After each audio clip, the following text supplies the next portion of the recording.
Oh, you're quick. I'm actually just putting everything else out here.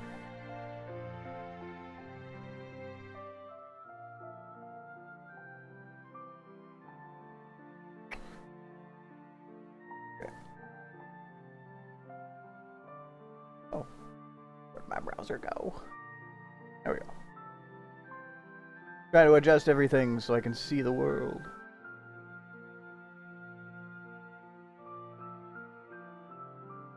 Like that.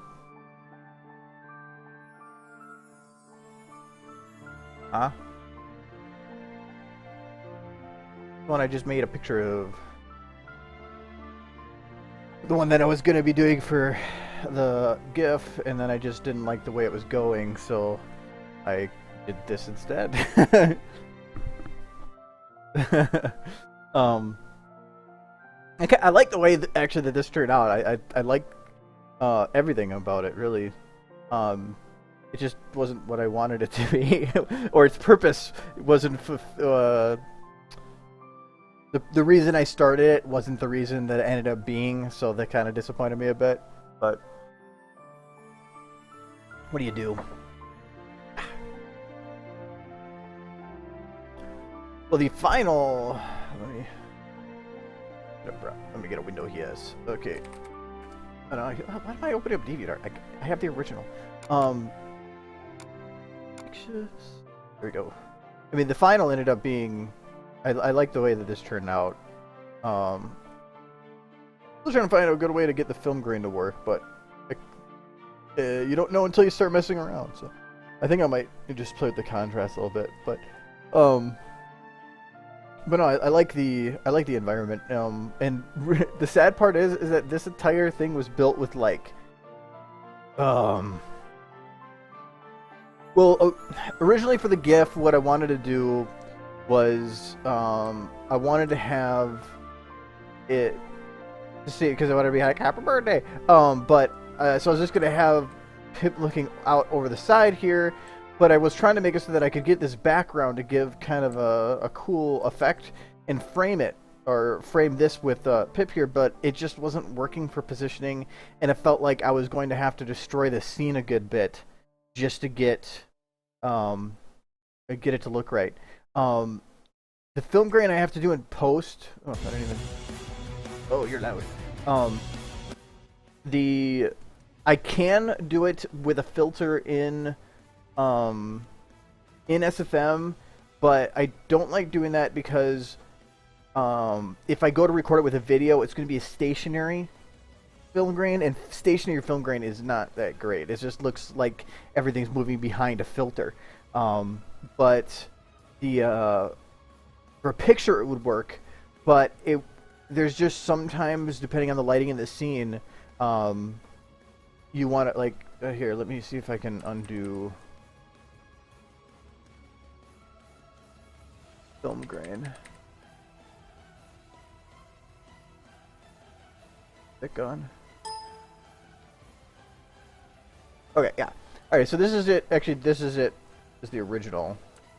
I just didn't. I thought it was too green, so I added a filter to make it blue. Then I used the levels to balance off. You're not going to notice much of a change here because the film grain ended up doing the rest of it. But it does a little bit more contrast, and then I just used the saturation drop. And a lot of this doesn't look like it changed much, but it reduced the brightness on the pony models, which I feel don't fit with the environment too much. So having that drop in the saturation helped there. And then I have the vignette that went around the sides to help frame the picture a little more. But to add the film grain on here, I just go to filter gallery because I have no idea where it is in here. And under the grain bit for texture, there's intensity, contrast, and then the type. Usually I do regular or soft. Soft is going to be a little, well, obviously it's a little softer. They're not going to be as sharp of a difference between the spots on the pictures.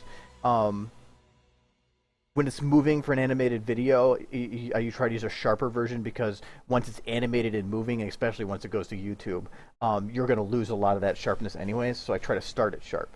And then here, the reason that the levels wasn't very didn't do much is because the contrast here. If I increase the contrast, it really darkens. I guess you could say, yeah, just contrast, I guess. But it affects the way that what do you call that? The grains themselves act.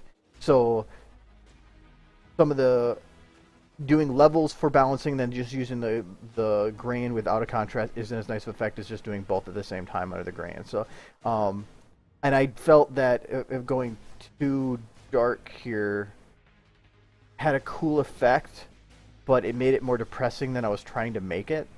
So I went with a little bit of a lighter tone so that everything was lit up a little bit. So it just showed, it's like if it went dark, it was like destruction that had just happened. Going light is like destruction that has happened. It happened a long time ago. I don't know.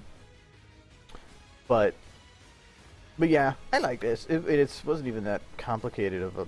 Well, it took a little while because like all of these little pebbles are like big rock models that are then scaled down slightly, and then I made a layer of the scaled down ones, then scaled it down again, made another layer so that it kind of drifted off in size. And here I was trying to make it look like the basis here was that whatever had caused the destruction had come from the right and blown the building out from the right. And so everything that I did in the picture here was trying to grab the quality here. Was trying to show that, so that's why these bits are showing blowing up, because it would hit the building, continued up. The hanging lights are okay. This one's hanging back a little bit, but they would have just been knocked by the blast. The desks are, any of them that are down are fallen to the left. Anything that's fallen is to the left. The rocks that are here are big and then scale off like it was a drifting rock pieces that fell. I should have actually made something that showed how this hole got there. But like all the wood pieces back here are fell. That's actually one single model though. Where's my floor decoration? I think that's miscellaneous. No, that's not. Where did I put that under? Oh, it might have been under debris. I think that is the right one. Yeah. So I mean, this whole thing is just one model. I just made everything kind of tilt one way. So, let me try off the lights. Okay. Without lights, it looks just kind of weird. It just looks like a pile of junk. But I guess it is kind of what it is.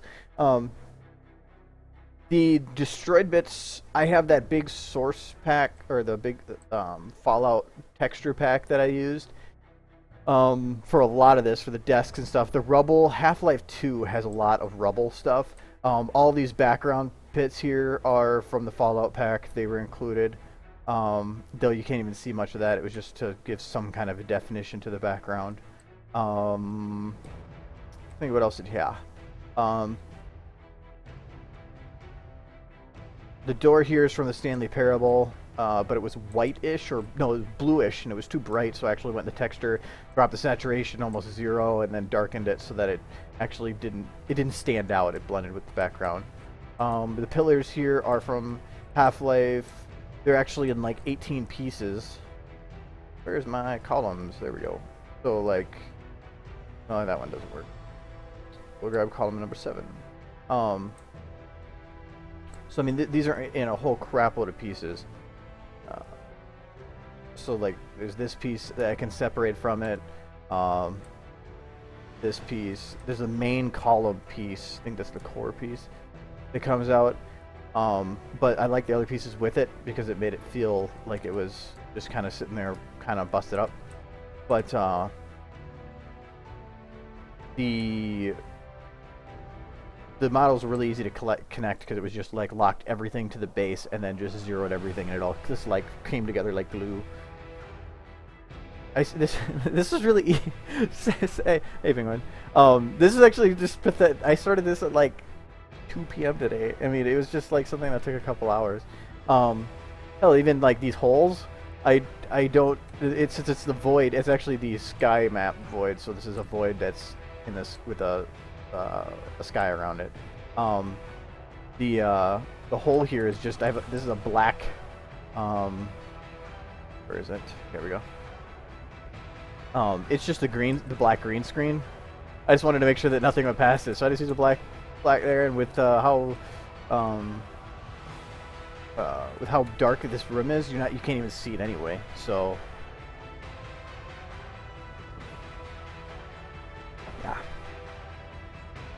but and I think the lighting actually was really easy. This whole thing, actually I didn't even use this one, is technically one light.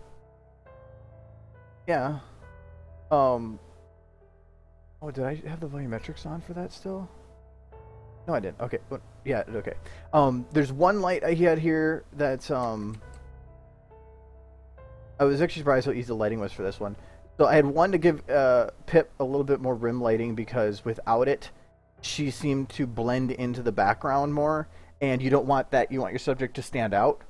So I added a little bit of rim lighting just to bring her out a little bit more.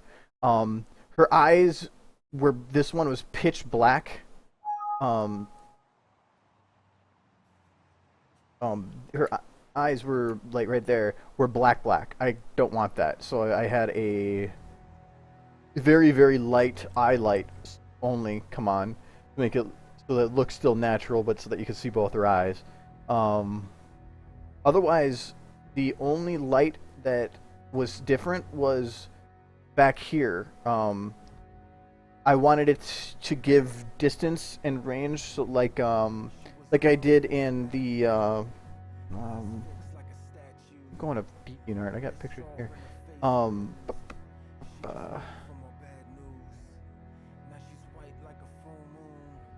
Like this one. No, not that one. Well, it is that one, but I want to find the better example. Where are you, Luna? What do I call that? I started with Luna. There we go. Okay, so this one. This is how I did it with here. This was basically a hill where I had like I had all these models down here, and then I did a volumetric light that went across behind that. Then I did one of these hills, which is a giantly scaled up rock with giantly scaled down trees on top. This hill is not that far away. And then I went and added another one behind that hill, added another hill, added another volumetric behind that, another hill, and then another volumetric light, and then another hill. So they're alternating, kind of like a zipper, I guess, of volumetric lights and models. And each one that I went further back with, I made it slightly bigger so that by the end, it would give a little bit more of a drifting off light up here. And I think I might have added another one just higher, so that you get the light pollution kind of look from the base. It allowed Luna to stand out more, and it gave this distance perception of like fog or light going through the hills. I've been using that a lot. And so in this shot, I had one specific light whose job it was to give that distance. So there's this volumetric light right here, and all it is just from like here to here, just this short distance, because in this shot you can see, actually I'm gonna grab the original, the final picture right here. It's even hard to see there. You can see just a little bit more of an outline of things there. So instead of having just a flat like black thing in the background, that wouldn't have looked right. I went and added another light behind that. So it wasn't that I'm lighting the objects behind it, I'm lighting the air between them. And actually a lot of those lights that I use in between, I drastically drop, let me pull that up here. You can see in the light here that the background light here. The intensity here is way down, and the volumetric intensity, this is actually remapped to being, instead of max of 10 for it, it's 150. So it's even 15 times the max of it before, and that's maxed. So instead, I can aim the light almost at an object, and it will barely light the object, but it will give me a huge amount of volumetric light in between. That's all I care about, is just that in-between fog. And it does great for just fooling distance. That's what allows me to do scene builds in the void and still make backgrounds that are like interesting looking. But otherwise, other than those lights, everything that's seen here is one light. I placed the light down. I was expecting to have to like light the crap out of this. I put down the one light and I'm like, that's good right there. I don't need to touch it. With that one light off is this. I mean, it's just black, and you can see the one light in the background lighting up that back building. That's it. I got really lucky. It came. I like the way that light, this just one light was acting. But if you had too many other lights, then you start destroying shadows, blah, blah, blah, blah. So, so yeah, this is a pretty picture. I kind of like it. Pretty pretty. I might use it for something else later, but I don't know. I wanted to try to make it so that it was something I could animate in. That's why even as you go in here, well, I added a lot more detail here with the rocks, but I could do it all the way through. There's a lot more detail all the way through the back. So, but even the details you can't see are details that are noticed. If you kind of understand what I'm saying there, I guess. But yeah, I should have probably done a little bit of a green. No, the green glow for the pit buck probably would have been a little bit.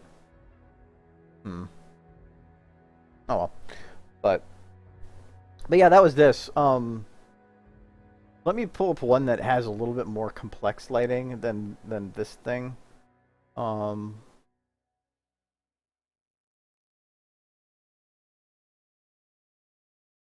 me open up Twilight.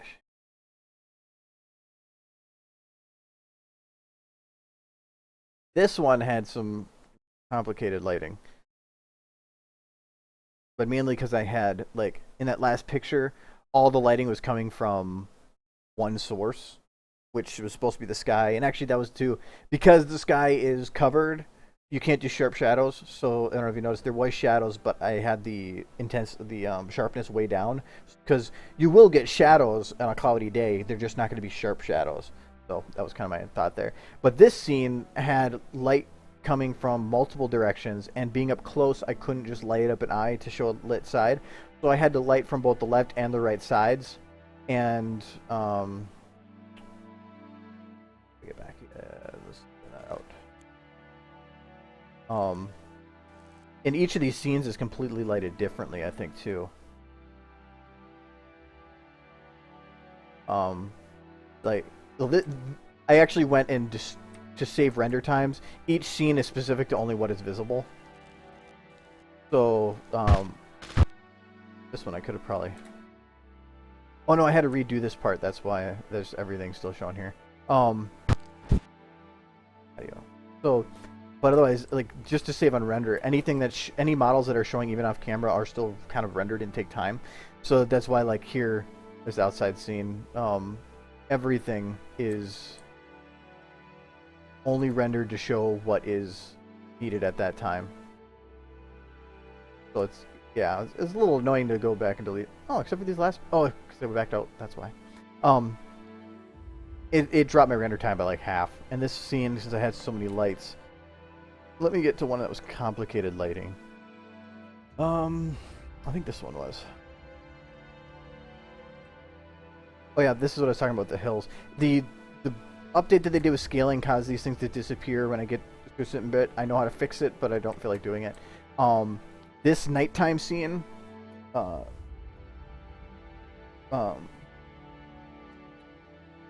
no, I make an entire scene first before I even do any of the scene building. Then I go back afterwards and delete the stuff in the background, because I want to make sure that I have everything there. I don't want to be copying across 18 scenes for it. That's why I do all my scene builds first. And plus, then it lets me kind of build the idea in my head that I want to do. But for this, oh good, an angle that doesn't have the hills disappear. Oh no, one has disappeared. There we go. So this scene here, yeah, was the first time I tried to actually play with distance perception. And like I said, these things aren't that far back. The hills are just like really close, compared to how far they're supposed to look. And the trees there, other than these are just like rocks that are scaled immensely up. These trees are just, there's like it's like a 6 set of trees that that are for a skybox, so they're not very detailed. And then I just scaled them down and just like littered them across the top. And they're not, I don't even think many of these are touching the rocks. I mean, they're floating in front of them and stuff because it's silhouetted. Who cares? The black background, though I really didn't need it. I originally did it because I was doing the regular void and that wasn't as big. So I would actually run into the brick. And the stars are a particle effect. You can actually, let me get closer. you can actually, I have them set to fade and actually like sparkle. Then I made kind of just a really cheap cloud particle effect that actually does move. Let me see if I can wipe it so that you can see.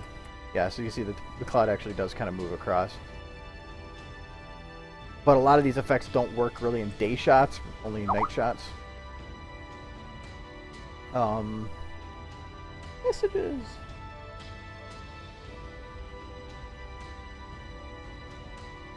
So, that was a couple there because I liked it felt like the sky was, let me see if I can turn them off.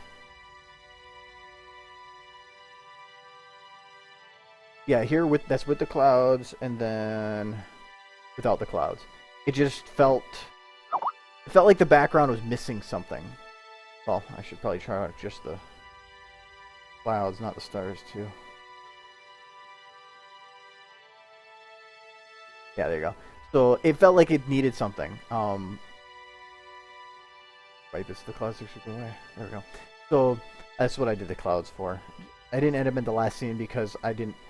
Clouds kind of give a eerie, depressed, convoluted, like cloudy feeling, which is what the emotion I was trying to get there. In this last shot, it wasn't, everything was supposed to be cleared and happy, so I didn't want to have clouds because then that gave the wrong perception. So, where we go here? And the moon is actually just a volumetric light within another volumetric light. I cheat. So I have the one strong volumetric light in the middle, and then I have another dimmer one that spreads the light out further from that to give kind of that fading off, like boom, bloom. So, but besides that part, the lighting on Rainbow Dash here I think was pretty. Yeah, there's 8 lights just to light Rainbow Dash here, or to light everything.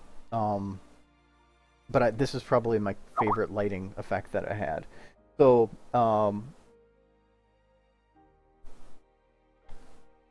here I'm gonna kind of go through here and remember what my lights were. Okay. Oh, there's more lights. These models on the outside. I think I put them in with the lamps.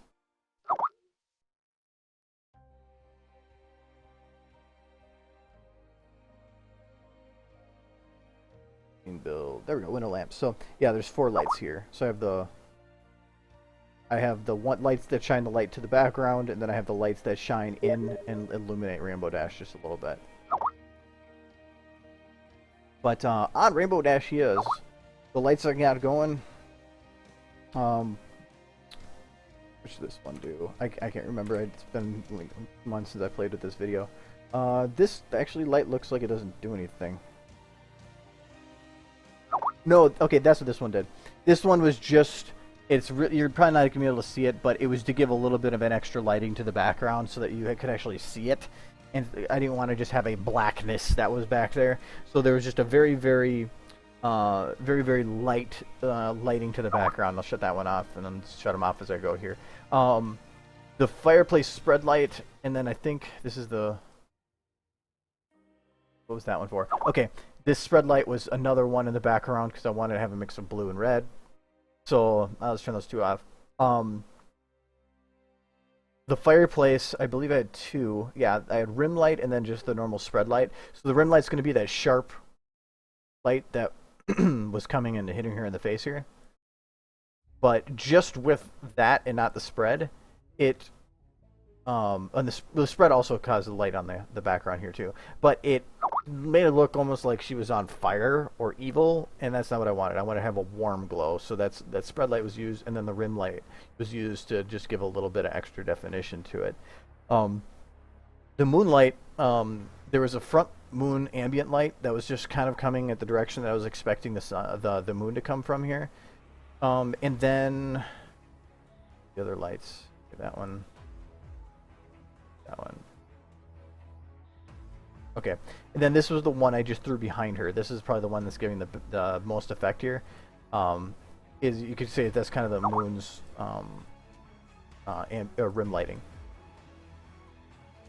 So without rim lighting from the fire or the moon, it just kind of seems bland.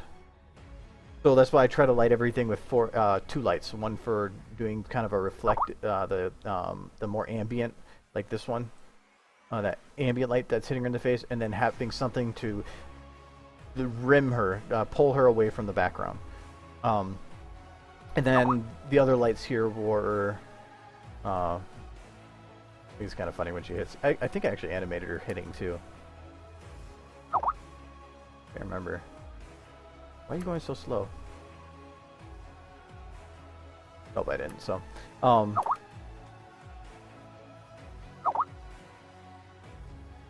SFM's doing its I want to run slow thing, but then there's two magic lights. Yeah, one to hit the ground, and then one to outline her. So I think you can't see the outline unless it's here. Yeah, you see the outlines here. That's caused by this light, and then another light, kind of light up everything. So yes, you need to rainbow dash. But don't think that like I jumped into this and I was like I just started throwing out lights and it was perfect. Lighting on here took like half the time for the whole video because I like animated everything. I animated it all with the max lighting here, with just some basic lighting, like because I want to get the emotions right. So I had the kind of probably no rim, so it was looking a little bit more like that.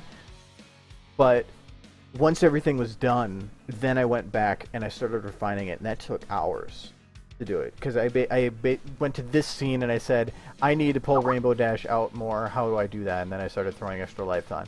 And then I went to the next scene, like here, and I was like, well, Rainbow Dash is really dark at the front, beginning. So I had to, but then it gets lighter as you go further in. So there's actually a light here that follows and gets darker as she goes in, so that as she blends in with the light that's in the room. So there's a lot to be put into consideration. Actually, the volumetric lights at this part was like a last minute addition. I really like that look. What did it look like without it? Is that the light? Is that the one? Oh, that's particles. I don't need that. Once I usually start going back and doing relighting and stuff, I don't name them well.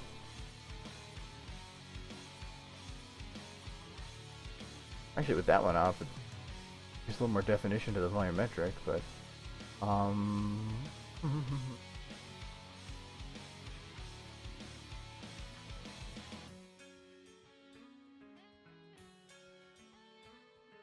will find you.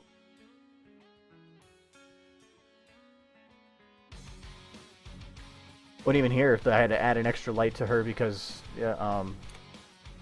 this right here, her right side was too dark, so I had to add another light to add a little bit extra definition because otherwise it was so complicated to light this thing. I do need to make a scene breakdown. Actually, I was working on, I'll say this too, the scene breakdown for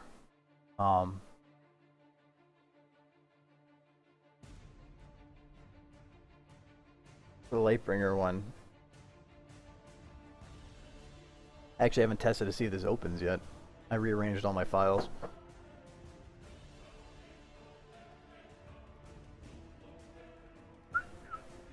This scene's just doing a breakdown for this one is so tough though, because it's I had it started and everything, but it was just I want to make it pretty when it blows up, like everything falls apart, but there's so many complicated particle effects that having them all moving and interacting is still going to take this thing like for probably 60 hours to render. And like in the last one with all the rocks that were falling around or spawning, I actually modified the particle effect to create the timing for it so that they actually did that, and that is not easy to play around with. So But for this one, I mean, I had the beginning all done. Wait, let me see. Where's my music? Go quiet music. Oh wait, okay, it's still doing that super slow thing, so hold on. I don't know what causes that, where SFM just decides that it wants to run everybody at like Down syndrome mode. It gets really annoying. So you have to restart it, open it back up again to actually get everything to run back at normal speed. I went and looked it up, and it's some glitch that nobody knows how to fix, or at least the one guy that I read, and then decided that that was enough expert of opinion that it was unable to fix.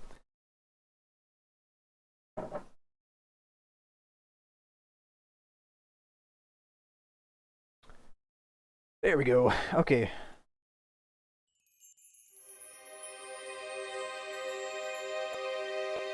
Oh, let me make it easier on my system to move.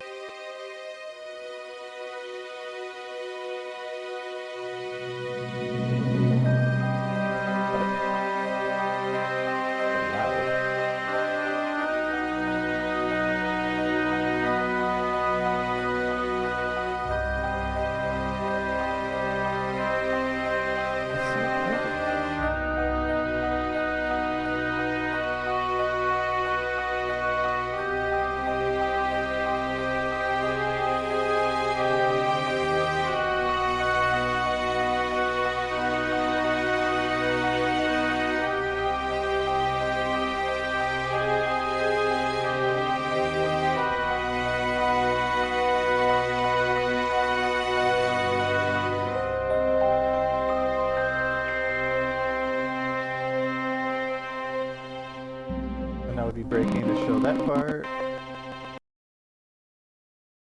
And then this is where I haven't finished it yet.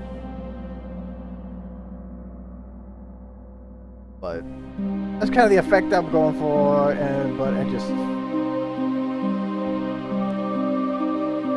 it's just that once I started playing around with the particle effects, I'm like, I quit. I'll do this later. So I haven't touched it for like 2 weeks. Probably should get back on that.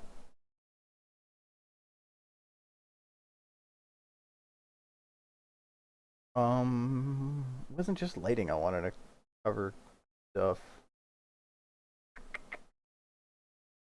I can't remember, there was lighting is something else I wanted to show, but lighting is just, it's so situational. I mean, like, I could say that you gotta add all, like, 18 lights to something to make it good, but then, like, that other picture I did one light and it looked good. So it's like, meh, you never know until you start throwing things around and your OCD just feels good.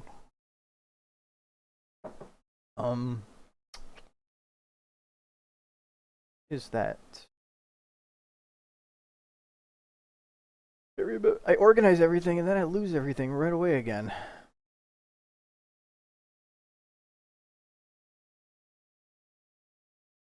Can't remember, it was lighting and something else I wanted to go over.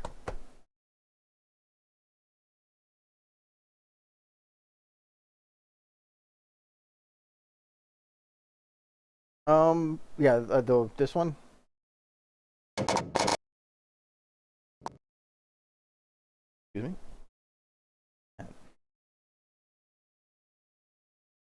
What are you? I have a floating back box. What is that? That bugs me. I guess as long as the scene looks fine. I just like don't want to save it because like, what if I destroy it?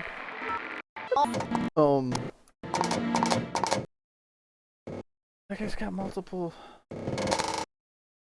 Whatever. Whoa.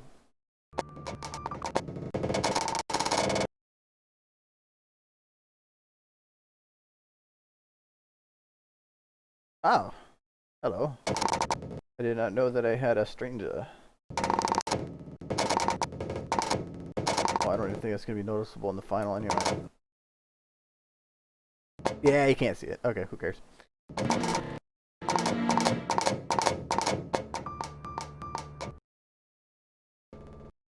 Give you particle effects, like, what kind of particle effects? I'm gonna show you how that some work, or like, because I have a lot. These are all my custom ones, and a couple downloaded. Um, but I put the particles kind of based on when I need them. So uh, I have a couple that are a base for like spamming particles, trees, and rocks. And when I go to like, I need like a bunch of rocks in the ground, a bunch of trees. I just use that base particle, and then I just instance it and modify it slightly to whatever my needs are. But so most of the particles I have are just bases and aren't really useful by themselves. But particles are a little bit complicated, so it depends on your base knowledge. And I can go over kind of like the creation of a basic particle if you need. I could probably open up um, Destiny, because that one actually had that was where I did a lot of particle testing. Um, but I know Aggie asked about the lighting for the stable here, so I'm gonna go over that first. Oh, how could I let this happen? No. The ponies are right to hate me. I'm the one who let Velvet get away. Okay. Well, lighting in here, I think. Yeah, I'll kind of show this one. I had to do. Oh, okay. I'm gonna show how I did some of the lighting for this room. A lot of the other rooms aren't done. This is the one that I have closest to done, and that is looks like it. So,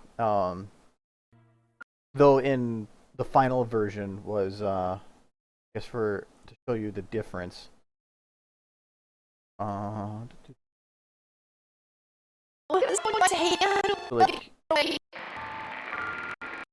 Like the look of Pip right here. If I take the one that I after post effects.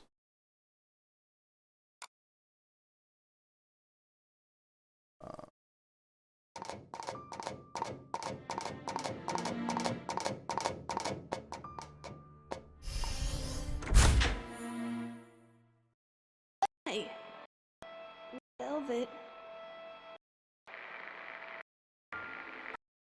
Oh, stop it! I want you to stop. So there's a bit of a difference here between the two.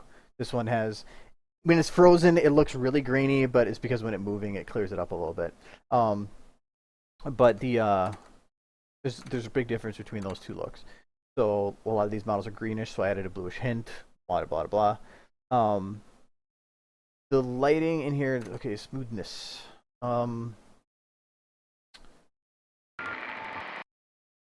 How many lights did I have? I had, it looks like 6. So originally I had the outside lighting it a lot more. I had to remove that, and I had to redo. You'll notice the lighting looks. There you go. The lighting from here to here looks slightly different. Especially if you look, I was gonna point at my screen, like you guys can see it. So if you look up here, this is lit, but then at the next scene it isn't. No, but isn't lit, then it is. The lighting here, because I had to light this outside area, I had to redo all the hall lights so that I tried to keep all the lights out of this room and out here, and then I have one light that comes pointing in so that you can kind of see the shadow move here, and actually have it so that the shadow starts at a very low focus, and then as it drops before it gets to the end, it's almost the max sharpness for shadow. But there's only 5 lights that really matter. The pit bounce light is just there's a little bit of extra light. I didn't put it in this one. That's in this shot, because without it,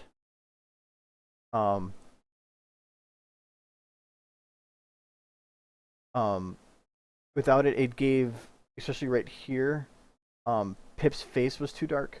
So that was added to lighten up her face and lighten up to make her fit a little bit more in the surroundings. Maybe in a second I can bring it back up here. But the lighting here is each each light that's up here has one light that shines down, one light that shines up at itself, and then one bounce light to light up the room. So the illuminate lights. This is how the lights actually look without any lights. They don't. They kind of suck. They don't look right. So I have these really bright lights. They're Uber lights so that I could shape them more to a rectangle that are shining back up at it to give it that like glowing effect that you would expect from some kind of light like this. The entire room itself, otherwise, is lit up. I'll turn off these. There we go. Off these. And the magic light. And I'll shut off Pip's bounce light too. So okay, now I got a dark room. With the monitor on, probably like everybody else does at night.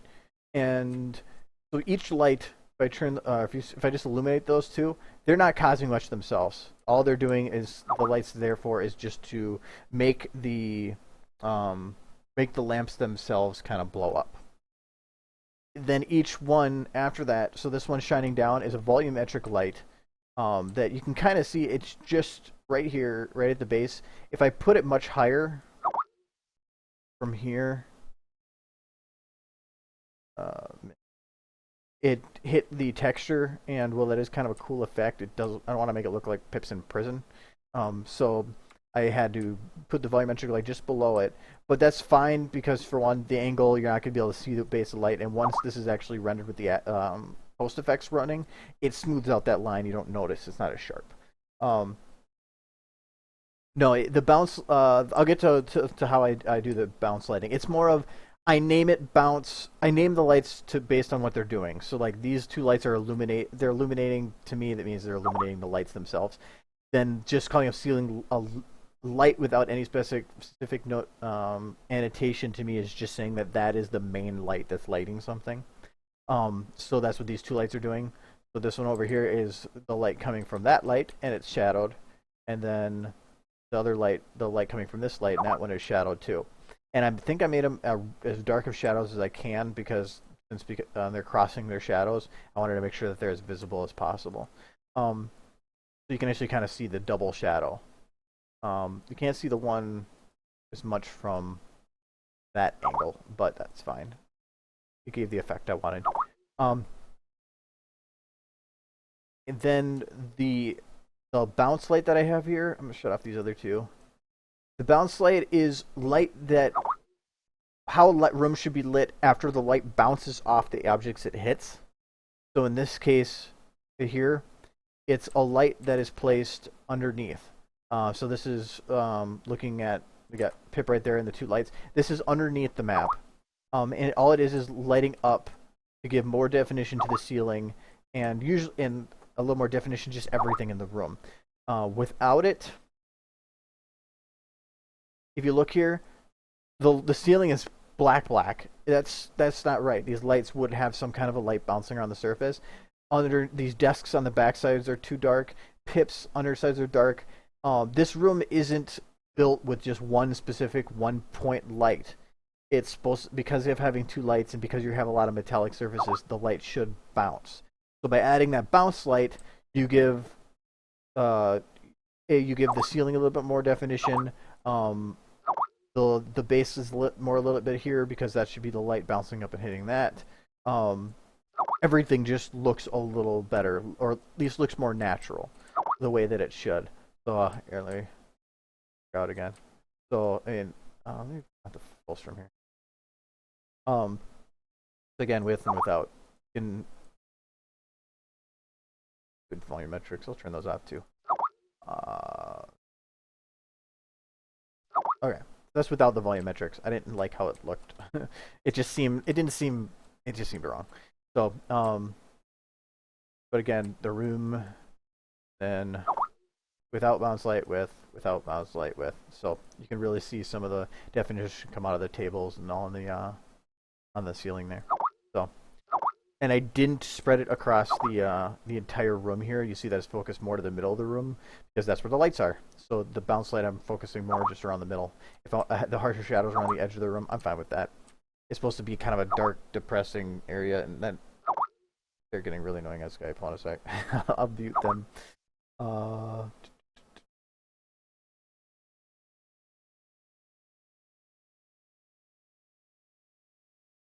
here. Okay. Put those volume metrics back.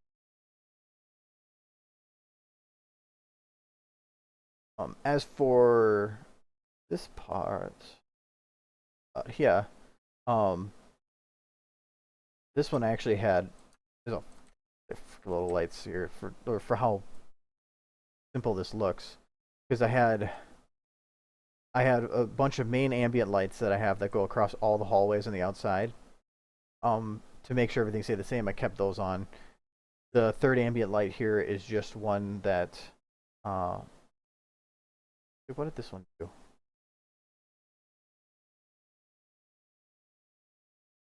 can't remember what that light did. Oh, it's lighting. It's the ambient light for Pip, I believe. Yeah, that's what it was. So, because when Pip runs across here, she's really dark, and I didn't want her that dark in the hallway, so I added a little bit of ambient light to light her up a little bit. And then there's just the shadowed lights that these ones are basically her rim lights. I believe this one, yeah, you can see this one covers her ear there. It's even though she's really, really blurred, it has an effect. It makes a difference. And also in terms of this lighting stuff, most of the place that I've learned how to do it is Zachariah Scott has. If you guys haven't, I'm hoping that some people here have looked at his tutorials, because if you haven't, you should right now. Back. That's close enough. Should find it. Yeah, there we go. He got stuffs that make you cringe at how easy he makes it look. But once you get it down, it really helps. If you go under his videos, go to. You used to do playlists. You can't do that now, can you? That's no, there it is. They moved it. If you go to playlists, then he has source filmmaker tutorials. There's a lot of them. They come in handy. A lot of them do. He hasn't added some to this now that I look at it. He did some recent ones that come in handy, but this is actually where I learned how to do a lot of my particle effects. It's where I learned to do the bass effects for it. But I mean, this is for using puppeteering a camera, how to do basic character lighting. This is technically where I learned to do my bass lighting and to get my bass knowledge for it. Then I went from there and you worked on my own. So he's the one that one is where he broke down how to use some of the lights. So that's a really good video. Actually, yeah, I think I will copy the link and put it in for that tutorial. Anyways, let me check out the right link. So you guys can watch that later. The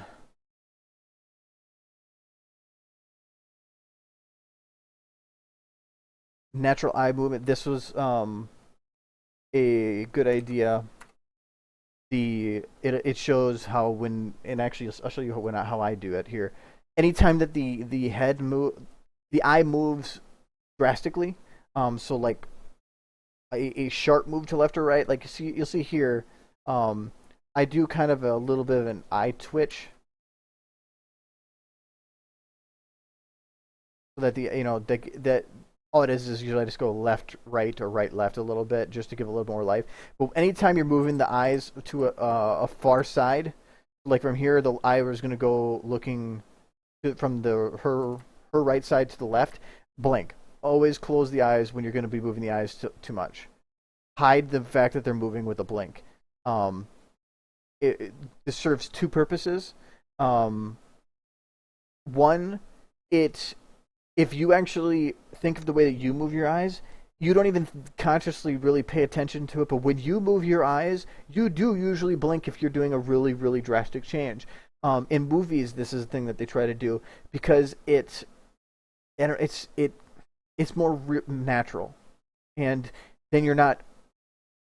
It's like it's like cutting a scene instead of a fading a scene. You don't want to fade every scene between each other. Sometimes you want a sharp change, and by giving a blink, it does that.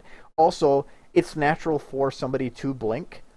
So this is just giving you an excuse to make them blink. Can't remember the last time I actually made a model blink like that, where I specifically made them close their eyes just to wet their eyes.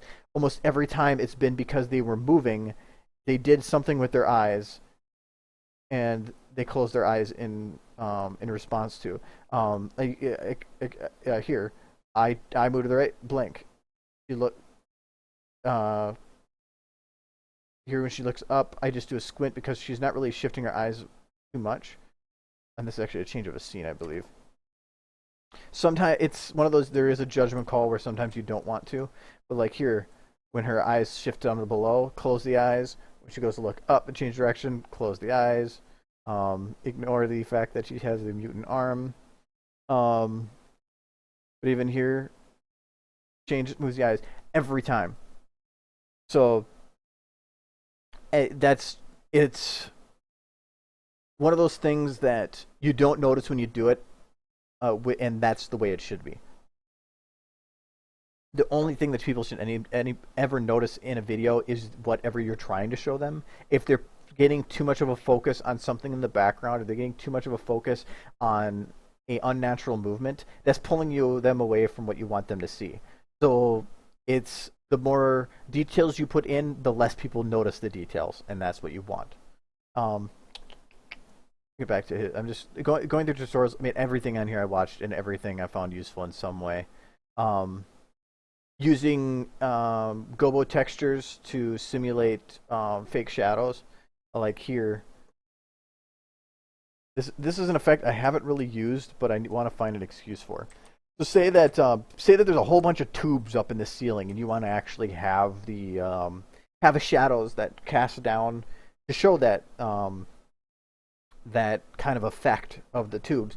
Well, having a shadow light up there casting through all those models is going to add a lot of complicated shadows that you may not want to. It's going to increase render time a lot. So what you can do instead, I'm going to take a light here. Oh, wrong scene. Take a light. We're going to light everything in this right. I'm going to say, okay, this light's going to be going through the ceiling here. Like this. Now, right now, it is going to be shadowed or it's going to have some of that issues. Let me fix them. Go do.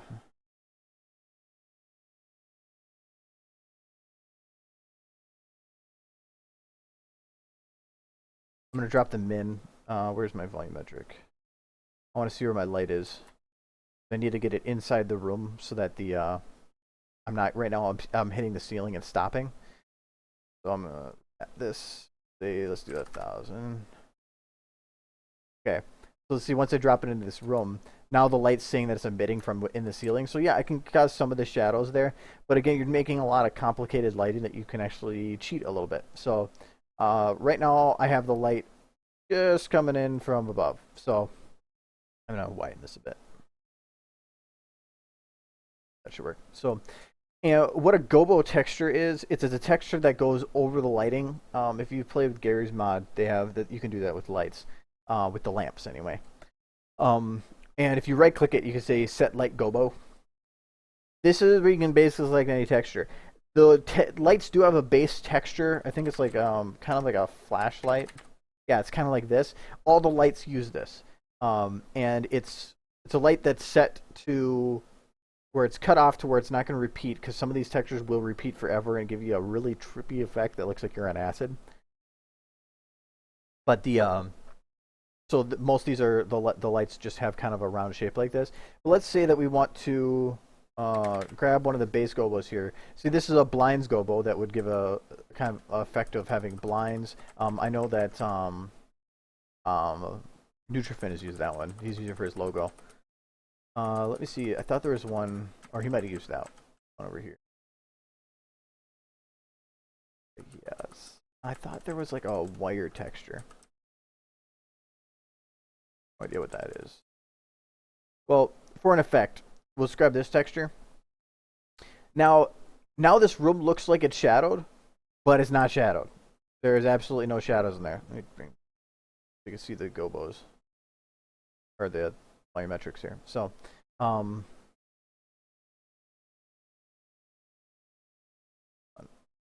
just gonna. Oof, that is not the scale I want.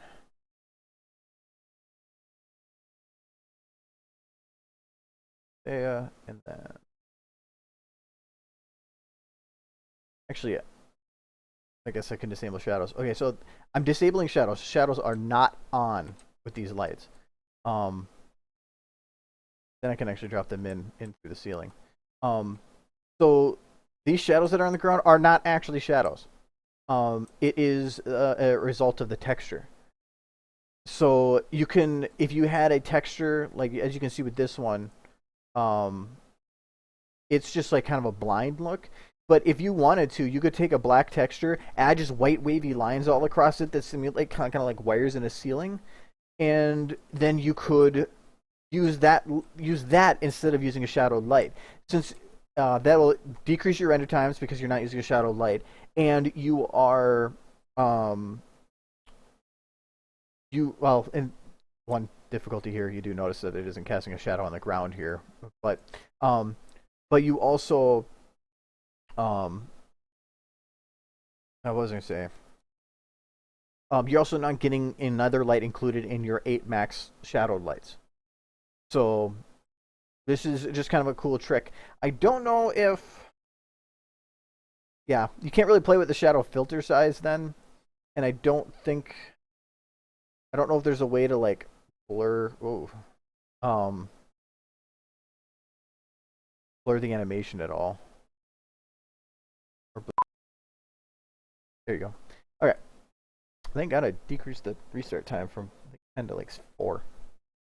So, yeah, that's just a cool way to do nice, simple, textured light or shadowed lights. And you can still even like grab it and animate it through the scene if you so wanted. It's a kind of cool effect. But, anyways, that's another thing that I learned from watching those videos, but I kind of just showed you anyway. But you can do it like, actually, let me bring that light back. You can do it like,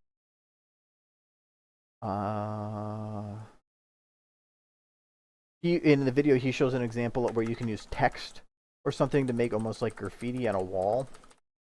So like, let's take this one because this is kind of cool, right? No, I changed you.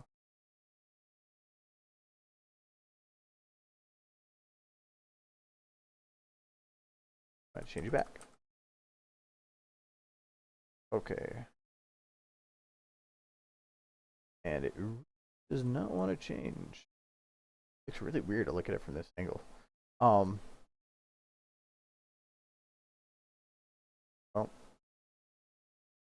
right. I'm gonna set it.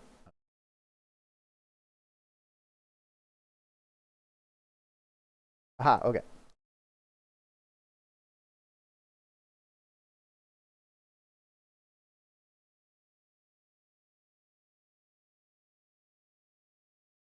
Okay, here we go. So I have magic text.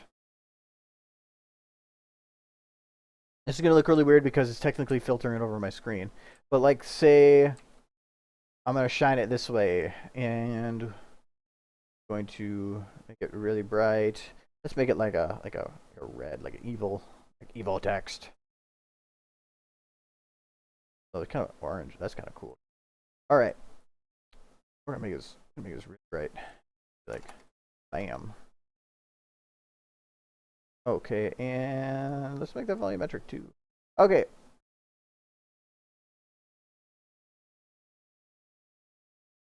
You gotta do some cool effects. Oh, look at that. I wonder how that looks with the camera.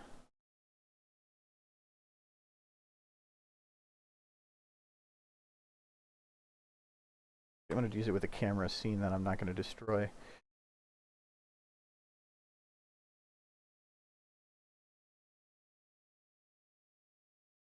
Okay, there we go. All right. So see, you kind of that's cool. That's really cool. And this is with, yeah, you can't increase the sharpness of these with shadows or anything, but if you turn off the volumetrics, you can see, like right now my work camera is sitting towards aiming at this. I think you've seen some of these optical illusions where people paint pictures that only work from certain angles. That's kind of what this is doing. So you can see all the text here, but as soon as I shift to the side, everything just kind of falls apart, I guess. So, yeah, I think that can have some pretty neat effects, especially if you like say wanted to use the light, just maybe not shine like that, but that you just wanted it shined. Let's see.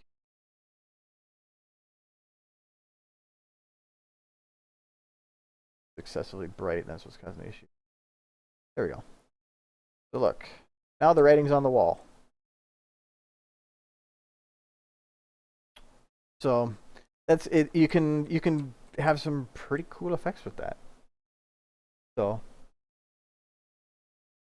all right, later, Victor. So yeah, the Gobo light textures are ones that I haven't really been able to find too much of a use for, but there's a lot of power to them. I think have to play around with it to find the right use for them. But I mean, I think this is actually. Oh, wait a second! I think I just found a use for them. Oh, it's gonna be so sweet.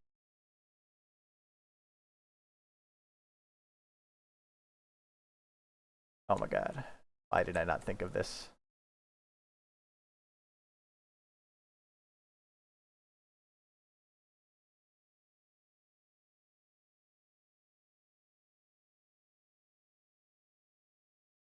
Oh my god!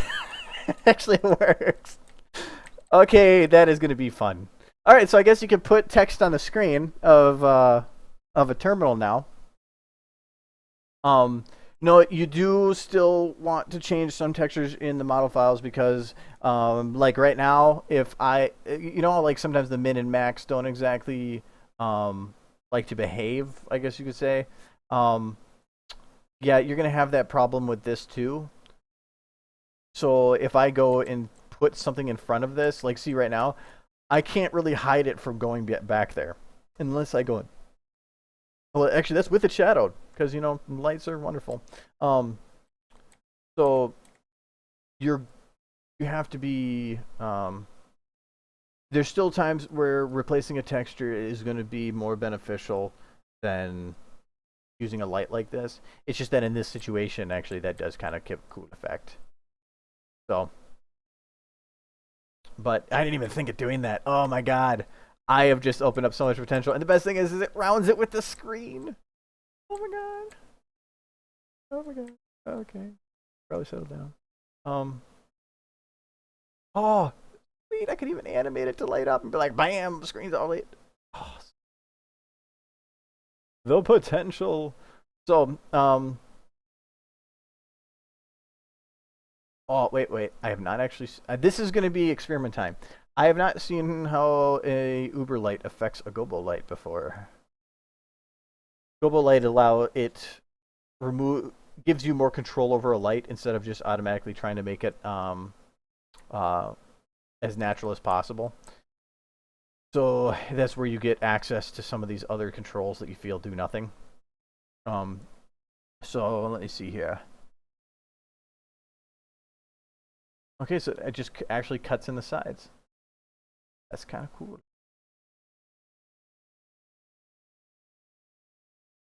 I wonder if I can cut off the background so that it doesn't continue. Not really. Anyways, but still pretty cool. I'm gonna have to play around with that. That is nifty.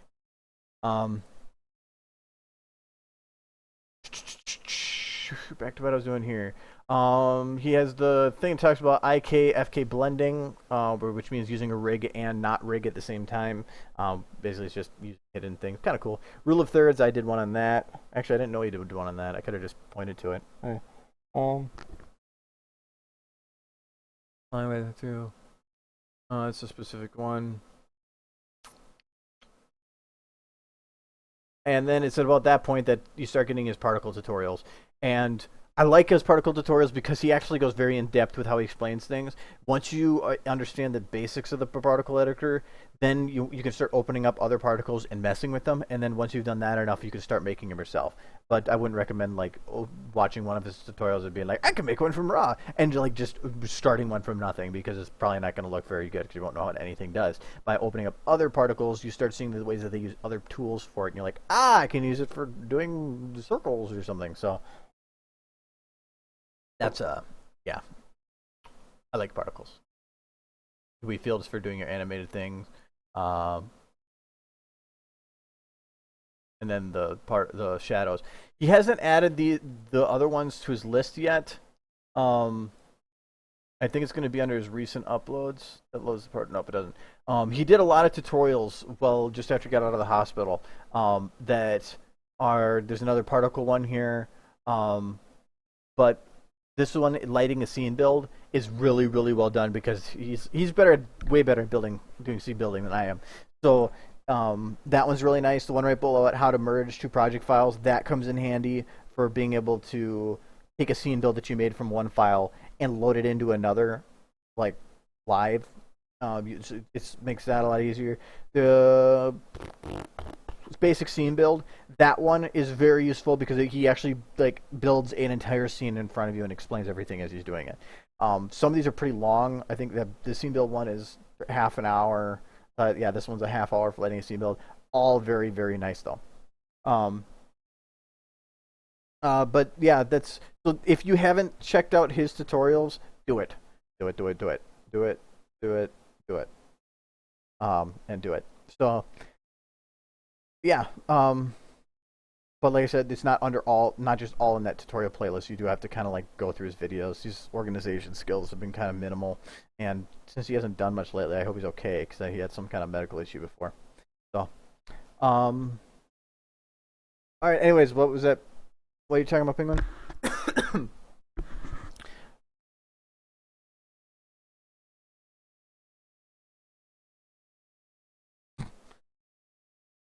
Let's check out there.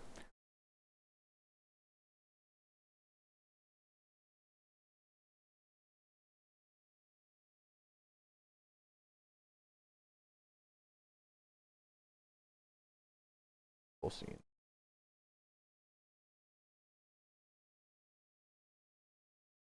Oh, waiting for him to write that. Aggie, I had for this. I done a little bit more of the scene thing. Final check. Apples, water, extra stable barding, Book of Arcane Sciences. All set and ready to go. Once it gets to this part with the narrator, I'm not sure how to. I know what I want to do for like the next 3 minutes after this point. I'm just having a problem at this one point trying to figure out how I want to get him in here. I mean, these right now are just base male models that I'm just using. I might use the same coloration, maybe like drop the saturation on them a little bit because they all look too bright. But and put the stable barding on them. It's just that you should see barding on these guys. It's not really made for them.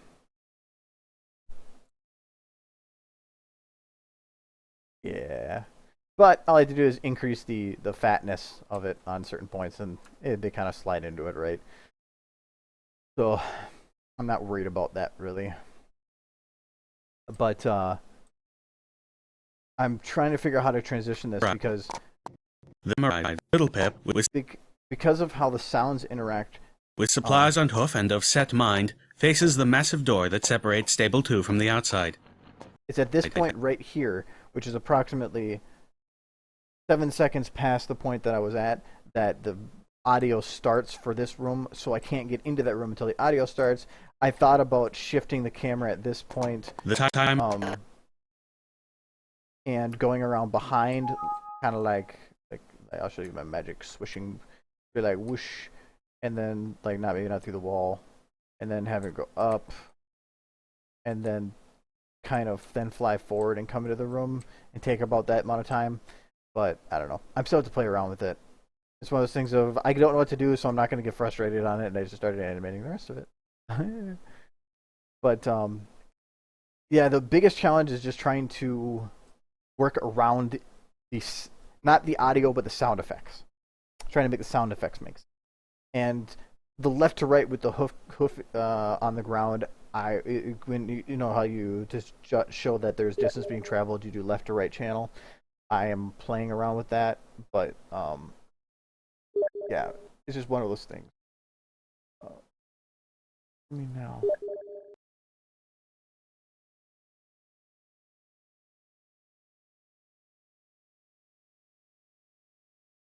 Oh, um, no, I don't. If they're in the stream here, wondering about if there's a DMX. No, I don't. A lot of these stuff that I'm seeing building and stuff I'm working on. I don't want to share it because I'm working on stuff. Is anything I don't like sharing anything until I'm done with it. Then I don't mind sharing it with people. I just don't want to send something out for something that I haven't published yet, then have somebody publish something with it before I do.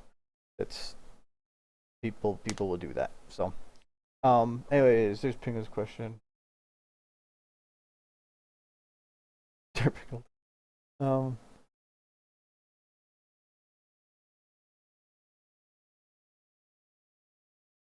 Oh, you mean um,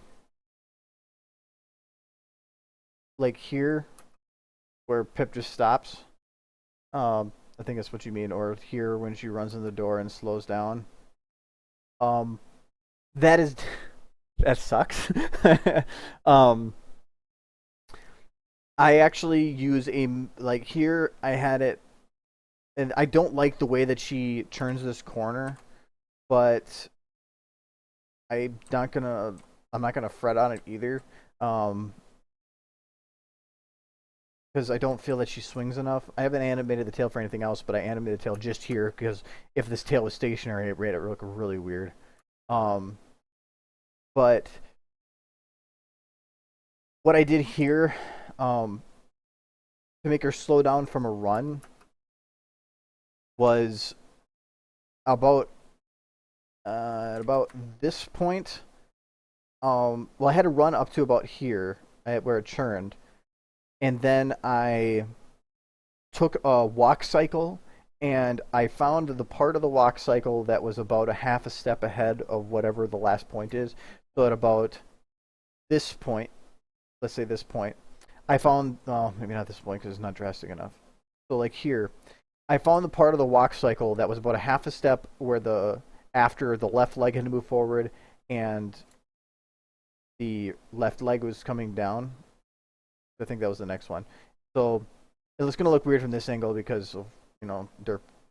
But as long as it looks right on camera, that's all that matters. And then I just blended them. So from about here to about from about here to here is blending to a walk cycle. Since the back left leg there doesn't quite look right, but again, it's the camera angle. Can't really see that leg come in as easily as the others. And then once she goes to the walk cycle, I just picked this point, so like even here you can see her leg slips a little bit again. I don't really care. It's all based on the camera angle. Right here, I hit her foot, so you can't see it anyway. To have her come to a stop, I have a copy. I think this scene has it. No, it doesn't. I usually have a copy of the bass.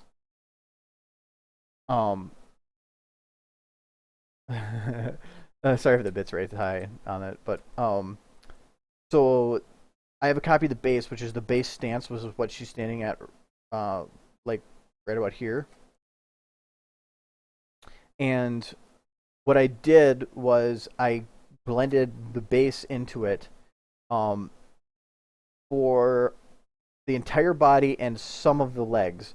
Any of the legs that are moving forward still. So in this case, if I wanted to blend at this point right here, I would blend the right back leg and the front left leg because they're already down. So they would just shift a little bit. but I don't want to blend yet with the other legs because they are still moving.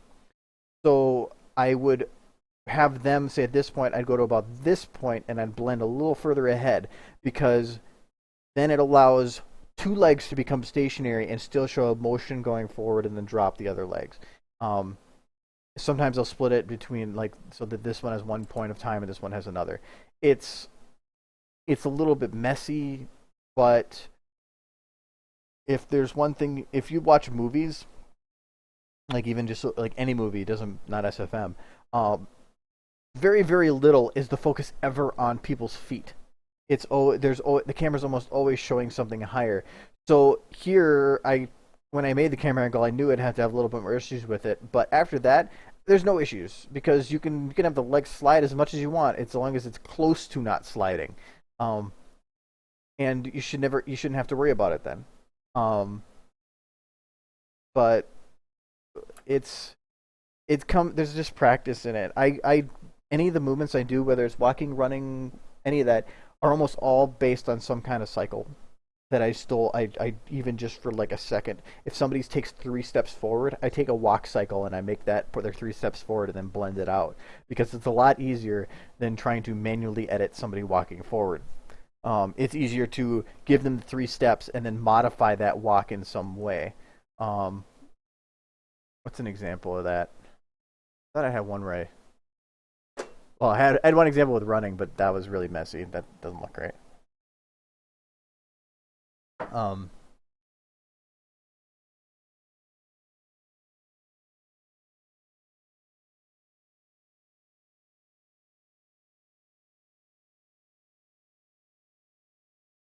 Kind of. Yeah, I could say copy. Yeah, I do a lot of copy pasting. Like here, I don't. Well, originally, like before I animated that walk-in, it was based on a static moving model, and then I just modified it. So that's how she was originally moving. So. Oh, how And could just I let here this sliding happen? forward. The ponies are right to hate me. But I did have to modify some of the timing, some of the movements, whatever. But that's what it comes down to. But that's just how I do it. Doing custom animating for everything that you need to do is going to have a better effect in the end. But you don't want to spend a year and a half working on a 2-minute video. So I'm not a professional animator, so I'm not going to go and try to do for such effect or whatever. Okay, for keyframing to keep things moving at the same rate, the nice thing is that I keyframe everything that I do at 1-second increments.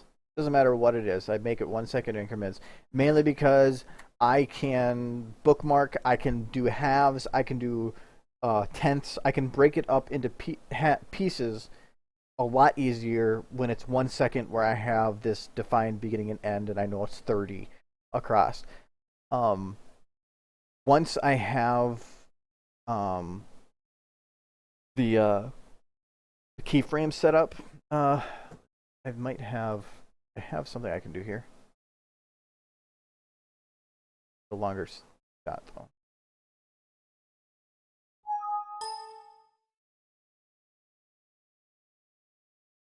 Okay. Let's load up Final Scratch, because this is where the animation's from. Oh, Vinyl, how's your hair doing? She's got the cancer. Alright. This is one that I happened to save. I saved the animation for before I went too far, in case I busted it. Okay, so this is still keyframed. So this is the vinyl headbang I did. Everything's set to, I think this is 1 second apart. Yep. Let me move them so that they're actually on a second. So Okay. Oh, back. So I'm gonna bookmark these.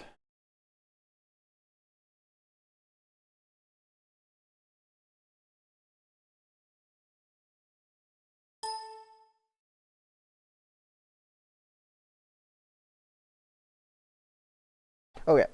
Oh, and I got. Is this the base? Okay. So I need to have the base select. Oh. Okay. So right now, this is the keyframed animation for the vinyl headbang that I had, and this is just very, very, very basic animation for it. So I'm not gonna go into adding all the detail for it afterwards like I did. And for this, doing it in 1 second increments came in handy because she's headbanging to a beat, so keeping everything even does come in handy. But let's work on it like you for yeah, trying to smooth stuff out a bit. So I am going to blend these, and how I tend to blend is will it blend? For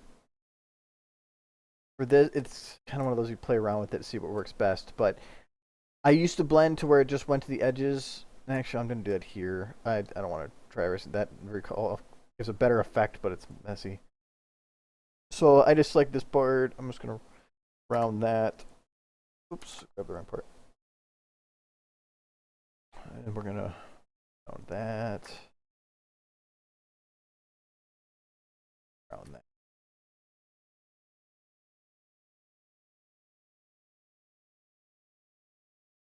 I wish there was a button I could just hold that would like instantly do a round or something. I could probably put a macro, but I'm lazy. I'm too I'm too lazy to save myself time.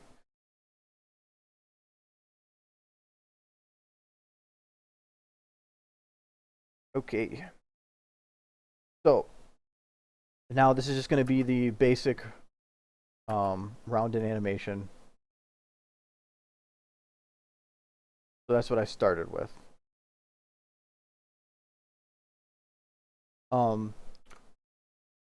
Now I'm going to keep these bookmarks because I want to know where these things were split since I rounded evenly.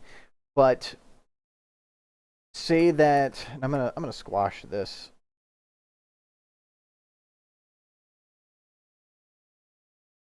That point, yeah, point there. Yeah, I'm gonna because of the blending thing. Technically, the bookmark should be right here. So, we're going to shrink these down. So I'm gonna do it to ½ second instead.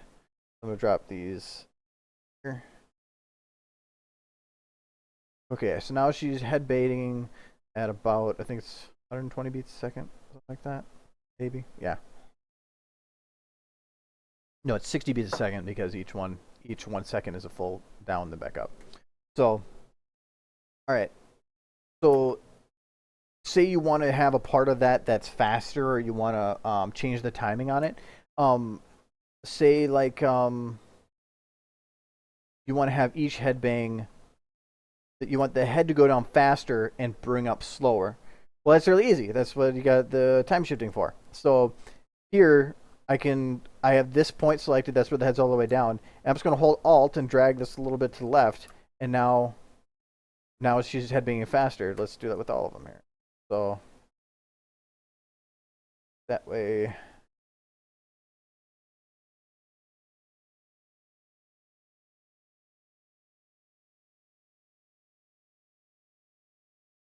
Oh, a little too far. There. Yeah, that'll work. And there. Okay, so now she's, even though I had it keyframed in one time set, I made it so that I retimed it a little bit, a little smooth. But say like from on her second headbang, I wanted to go faster than the rest, the entire thing. Okay, well, I'm gonna grab this entire bit here, and I'm gonna hold Alt, just drag that down. You have to be careful with this because you are affecting all of time infinitely in that direction. You can fix that by putting the fall off here. And what this would do technically is it would stretch it so that this took longer and this would be shorter. But because I'm not worried about stuff that's over there, not going to worry about it. So let's drop this one down so that it's a little bit faster. And now Now she just jumps down and does that one faster. To smooth that time out in between here, usually I'm really lazy and I just hit it with a round here, and that will fix that really fast. It should help fix some of the fast pacing at that point. But normally I try to get all the timing down before I go into too much detail. No, this is everything. I retimed everything. You could just specifically say, I want to take the head and I want to retime how the head does things, and that could work. But like here, I did all this retiming while still just after keyframe. If you notice, the keyframe was very basic in how it moved. That's because if I keyframed like how the head swung backwards and how gravity would interact, I would have to keyframe every single frame. So all I did here for the whole keyframe is, if you look up till here, it was just a single head down, single head back up. Then there was some kind of a change in the interaction with the surface here, which you can see with their left hoof.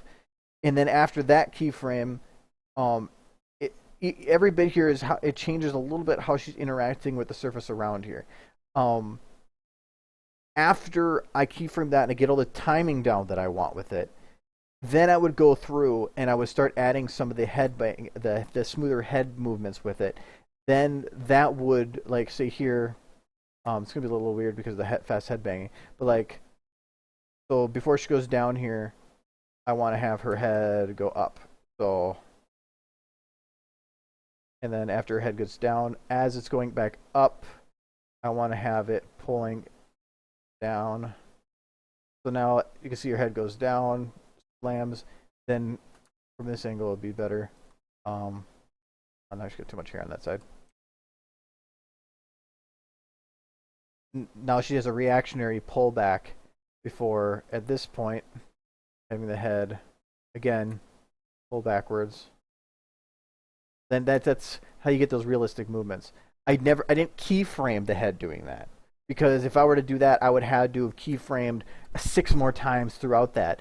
What I did was I just gave the basic movement, A to B to C to D, what I wanted them to look at that point, and then afterwards I went through and I added the detail of how would gravity move the body after, like this. So, so here, because I like showing examples based on something I've done. That's why you can see here in the, pull up that storyboard again. That's how I do the storyboarding, is I do it based on about what I want the keyframes to look like. So here, that's why I have her go, I have her turn there, I have it look down, go forward, and then has her look to the side. I mean, I added a little bit more to that, but that's how I wanted the keyframes to look here too. So in here, I keyframed, her head was up. I keyframed this, the point where her head lifted up. I keyframed when it was down at this corner. I keyframed when it was over here. And then I keyframed down here. And then I just afterwards went through and just added extra motions to smooth that out and to make it look natural. Well, even the body movements here, where you can see her body lift up here and then swing to the side. None of that was keyframed either. I just went afterwards that I'm like, yeah, right about here, I think that she needs to drop down a little bit and give that swing effect. So,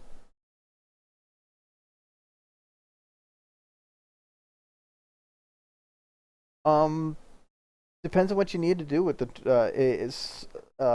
if by transition you mean like the like when I had the stepped ones, all I did was round them off of just a basic flat.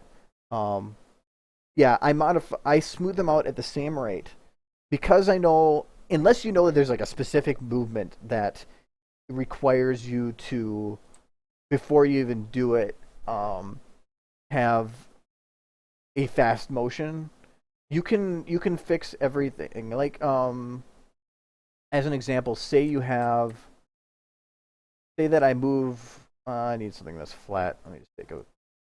Where did vinyl go? It's if the, you don't have to worry too much about doing the oops, I messed this up too much. Now I have to erase it and redo because things are so easy to go and fix. So say that let's take vinyl. Oh, nope, not her. Fruit though. All right. So now we got vinyl standing here. So let's say that I took a motion here to here. That was her head going down. And I did it where it was just normal fall offs. But then you're like, well, I didn't want that fall off. I actually wanted this fall off. I wanted to change quick and then slow down. Well, you can just grab the timing here between the middle bit and then just drag it to the left here, and you're gonna get a pretty similar effect. Now you're gonna have that fast change, and then if you want to smooth it out a little bit, you just select the time, hit it with a smooth a couple times. And now you can already see that graph is doing a quicker change and then drops down. So you can do a lot with the retiming and stuff.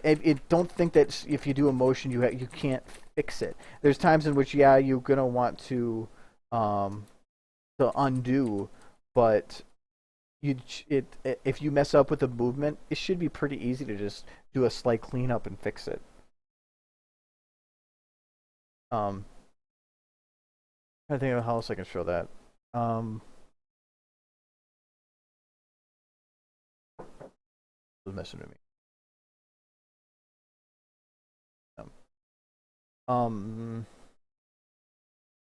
Here. There's the ability to just grab some kind of time and then holding Alt to shift time. Oh, here too, just a tip. You see how I'm moving the bookmark here, or here I'm shifting all those bookmarks. If you don't want to do that, the little gear here, you go in there and uncheck bookmarks attached to log data. It will make it so when you're shifting time, those bookmarks stay where they're supposed to be. Sometimes you do want to have the bookmarks move with it, because if you do a shift in time, you might keyframes that you might have had at the top of an arc where the bookmark was marking it inside that range might be out, like not attached to a frame anymore. It might be between frames.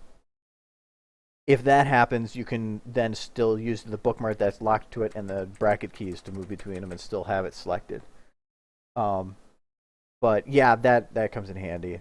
And actually, that reminds me too. If you have a crap load of bookmarks on something that are all for multiple different uses, so say like I keyframed this, or say for an entire video, which I did for Lightbringer, I put a bookmark at any time that the beat of the song hit a heavy beat, saying at this point I need something to happen. So I wanted a bookmark there. Well, then as I was animating through, I was adding bookmarks for other stuff, and it was hard to tell the difference between one of the sets of bookmarks and the other. What it can do is you can save bookmarks. So right now I have the default set.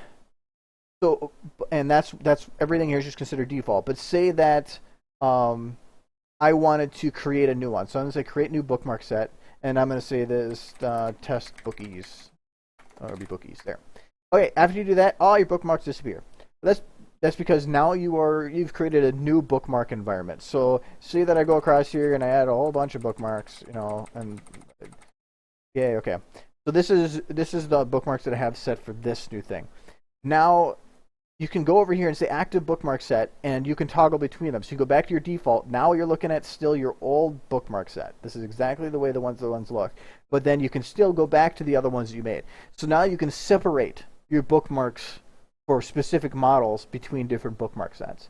That I haven't used that too much, but it does come in handy if you're doing a lot of stuff in the motion editor. So that at least you're not.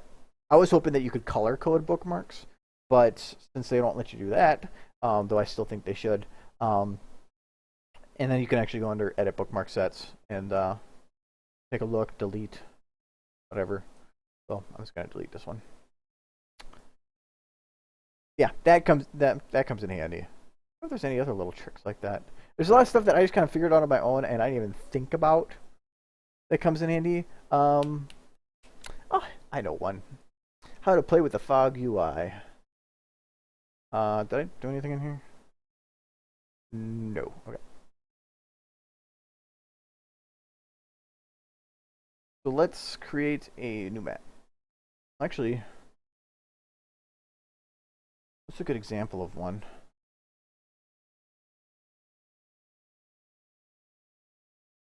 Yeah, I like having them saved. I know one.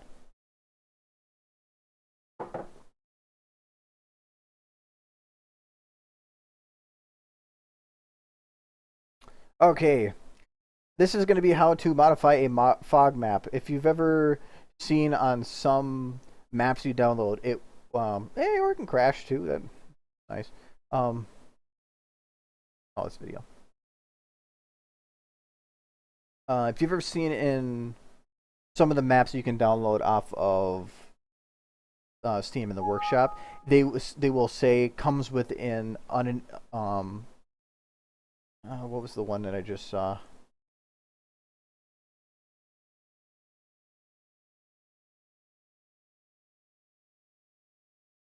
It's this one. Like on this map, he says right here comes with an inactive fog controller. That, even though that sounds like, why would you need that? If a map has a fog controller, even if it's inactive, it allows you to control the fog in the map. You can control it live, just how you can on a map like with the sky map, the sky void here. How you can enter in, like how he says, I think he says it here. Yeah, for the sky list here, he says enter SV sky name sky and then the name of the sky. How you can change the sky name. You can do the same thing with the fog, but just like the sky name, changing the sky stuff. If you change the fog or the sky, and then you say you quit that map and go back in, they will no longer be changed. They will be gone. So, like any of the skies modifications you made or any of that. So audio. So on this one, I did modifications to the fog and with the sky. So let me back the camera up here. All right. So like here, I didn't like the sky map here. A lot of this has to do with you can't really see, I'll grab a new camera because right now everything's too bright. So dark. Something's now right here. Oh, on map scale. There we go. Anyway, so this is just the normal map here. I didn't like what the sky looked like, so I went in, just did a Google search for Valve sky. Is this a sky list? And first pops up sky list for Valve. This will give a lot of the different skies that you can choose from. It'll tell you the game that you need. So like just source materials, these are ones that always come with the source, so you should always have those. But some of the ones towards the bottom of this list are going to be like Left 4 Dead 2. If you don't have the Left 4 Dead 2 installed, you won't have access to it. But a lot of the top ones still look pretty good. So I wanted a night sky. Mainly I just wanted something dark. So don't have that one. Really doesn't matter what it is. That looks good. So sky day 01-09. So I'm going to copy that, and then in your console, you're going to type in SV sky name, and then the name of the map. When you hit enter, this will change your sky map. So voila, now I have a different sky map. But you can see this 3D sky map in the background, or the 3D skybox in the background there is kind of still looking weird. And that can ruin. Let me go back to my other camera here. So in this shot, it was ruining it because it's got these bright white hills in the background. You don't want those. You're trying to make it nighttime. Also, when you're focusing on here, it's raining. I don't want us to be able to see these hills here. When it's raining, it should be foggy and visibility should be lowered. So let's modify the fog in the map. This map comes with a fog, so we have control of it. And I hope my F11 works here so I can actually show you. What we're going to do is... Yay, it works. Okay. So I'm going to first teleport. Where is... Okay, teleport player to camera. Okay. I am stuck in the ground. Let me fix that.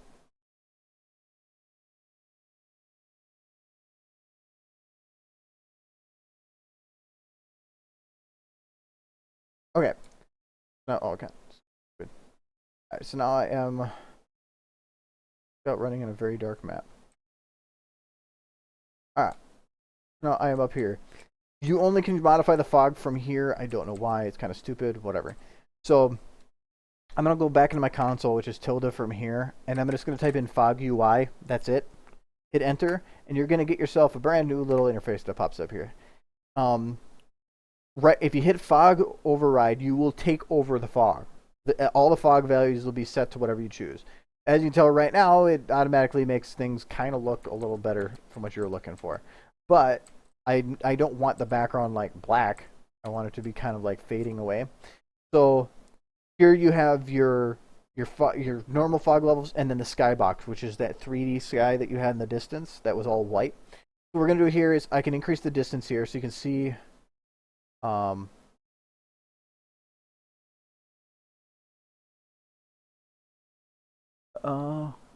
it's just really dark, so it's hard to see. But you can change the fog's color, but I'm not going to worry about that right now. Right now, oh, there we go. Aha! Now I can see my fog. So right now I have it set to red. That's why it's red, obviously. But so I want to have the fog start. Your start point and your end point. So if you want to have a very sharp change at a certain distance, you put them really close together. So at about 4,000 something away, it does a pretty sharp change. If you want to have very gradual, you put the end farther away and the other one pretty close. So here I want to have it kind of drifting away from us. So put there, but I want to have it just about disappear in the distance. So right about there. And then I want to make that black. Well, kind of black. Let's do a little bit of blue. A bluish green, maybe. A little bright. Okay. Now, what you were seeing before for the skybox, I believe, if I just go... Yeah, it was kind of like that. It's not... You don't want that effect.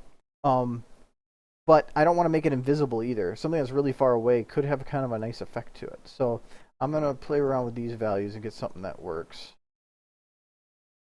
I thought there was a way to actually give the detail back to the 3D that's there.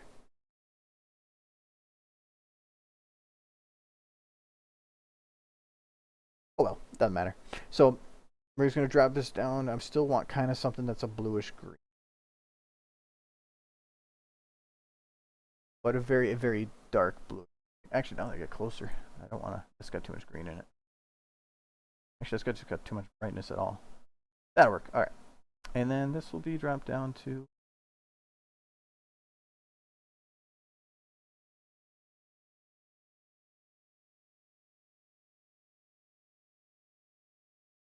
That'll work. So now I've actually changed the fog. So now if I go back to my game here, the skybox has been cleaned in the background. Just rendering the scene. You can still see some of the details of the stuff in the background, but otherwise it drifts away. So I was able to modify the 3D skybox, and I was able to modify the fog itself for my own uses. That has uses. So, and then rain was a particle effect. So that the foggy look that you're getting right now actually is a volumetric light. So that wasn't part of the fog, but it was to get rid of this background. Another use I had for that.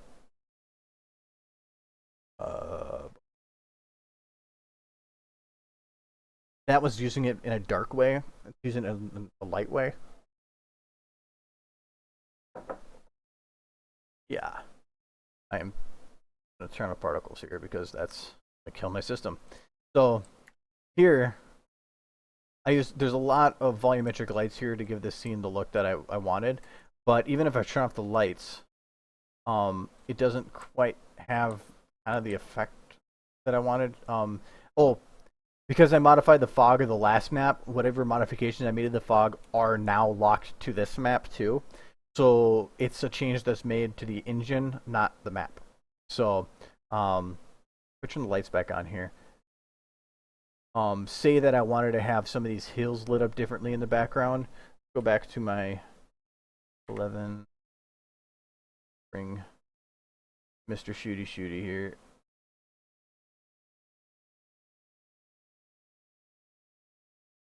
Alright, so it still has the fog control camera in here.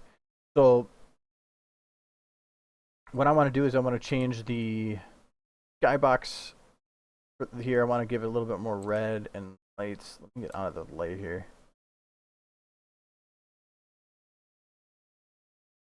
Alright, so you can see them over there. So I want to give it a little bit more of a reddish orange, but I want to make it brighter. Kind of see him off in the distance there. Scout, you are slow. All right. You see the hills in the background there. I'm actually changing the colors of now. So, so I want to do it like that, and then I'm gonna close this so I can actually get my mouse control back. Now you can see the fog over there. Now I'm going to change the fog values on there to kind of the same.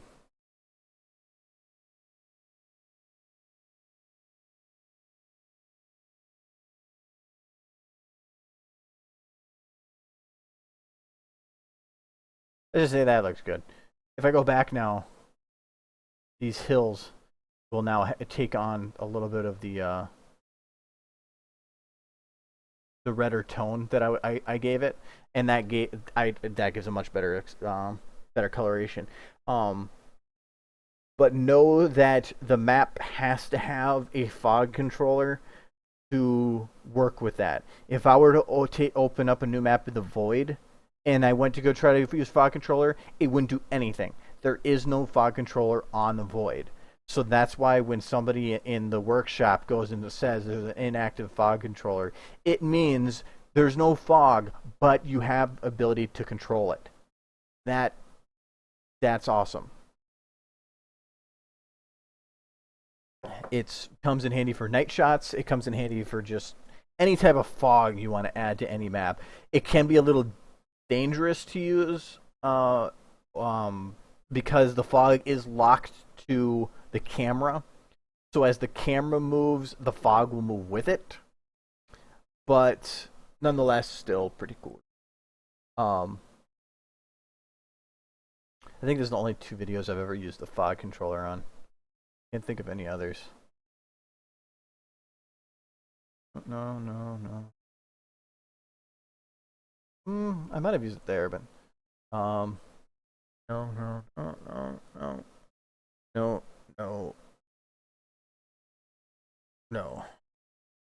Nope, no other ones.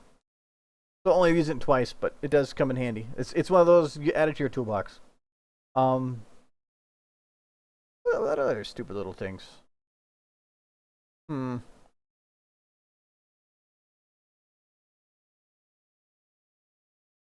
Oh, you probably know this one if you hadn't done the motion editor tutorial, but you did the transform, overwrite, offset.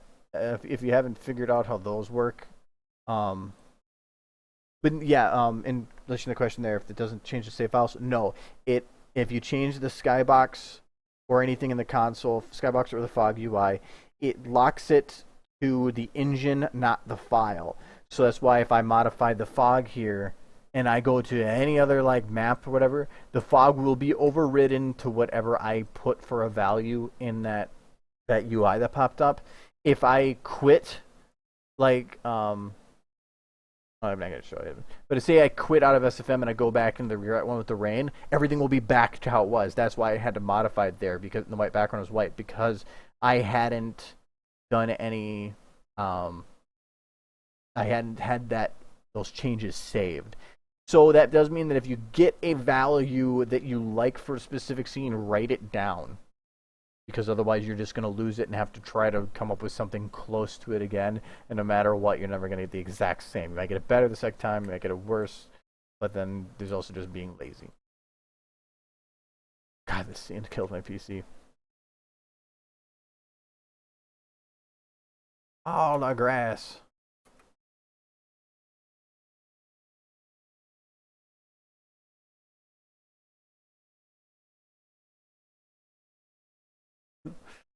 It's so much grass. Wait, do I still have the bird? No, that's in a different save file. What was I gonna say before? What was I going about? Oh, the over. I don't want to do it on here. Yay. Oh wait.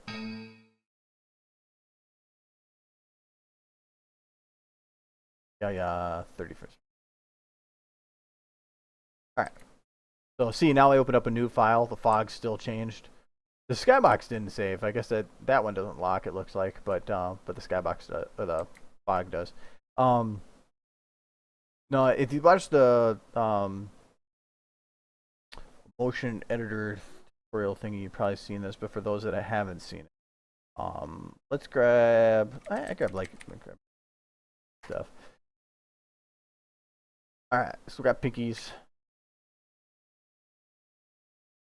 Now, whoa, oh hey, there. See, I have her moving from 10 to 20 here, about, and this way. Okay, so she's moving. That's moving way too slow for Pinky. Roll, Pinky. There we go. Ah, that's more Pinky pace. Okay, so yeah, I guess. Well, when at that grass scene, at one point, I think I have like 4,000 grass models that are all waving, and a total of 45,000 grass models that are stationary behind them, and all of them are interacting with the light.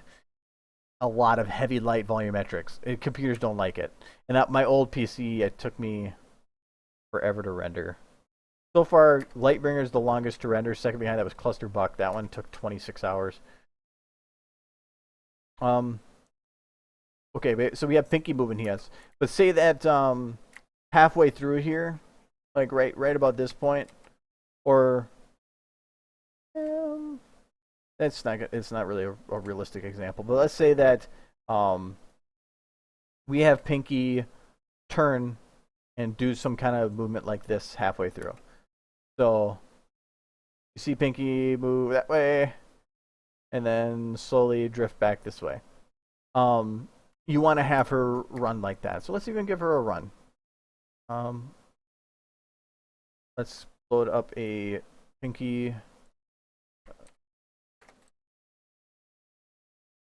base run. And grab a run here. Okay, and then oh sweet, about 10 seconds too.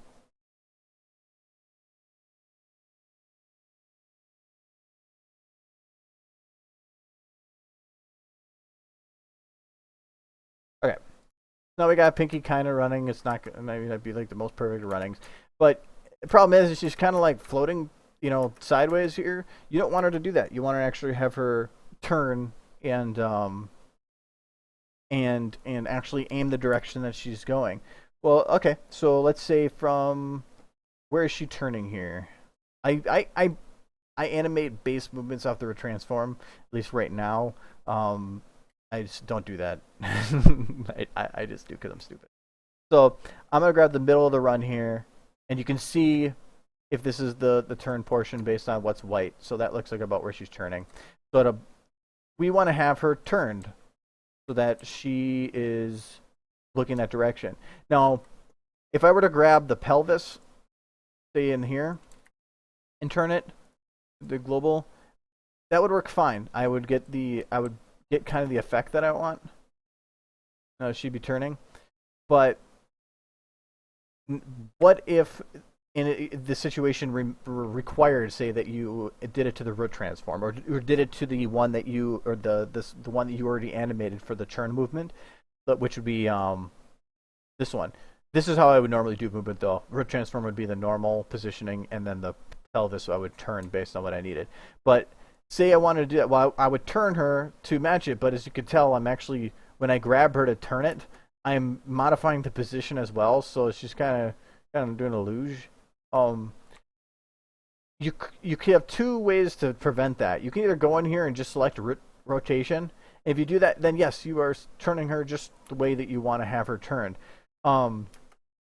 But the other method you have, and this is the preferred method, is if you keep root transform selected and you change your mode over here from transform to offset, what that does is it kind of separates rotation and position.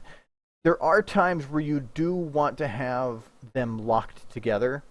Like say I just take this base run here and had her moving forward. Like so. Well, if I were to have her do a corner like in the middle, kind of like I did there, here, but I haven't done the curves yet.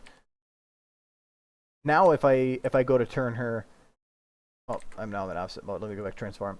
Now if I turn her, it will actually move the model a little bit more with it. So it's doing in this situation, having the transform and the position lock come in handy. But but for this model, I'm not trying to do that. I want to have just that I want to have just the rotation set. So that's why if you select offset instead here, it breaks them apart. So then you can actually rotate her and it won't change the position. If I do that same movement right there, but go back to transform and do rotate, you're gonna see that position change with it. And oh, let's see what happens here.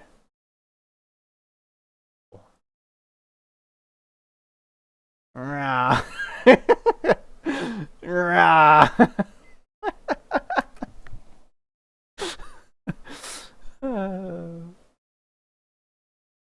It's like she's like being sucked into a whirlpool. Okay, hold on, I gotta have fun with this.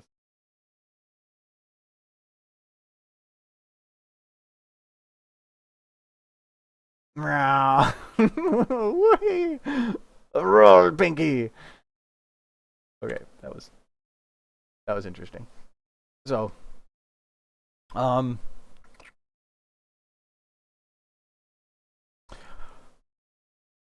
okay. There's something I could show here, but it's going to be one that you might not. You might think I have no use for it, but you do. At least there's things you can use from it that do come in handy. I'm going to make clusterbuck. So if you haven't seen what that is,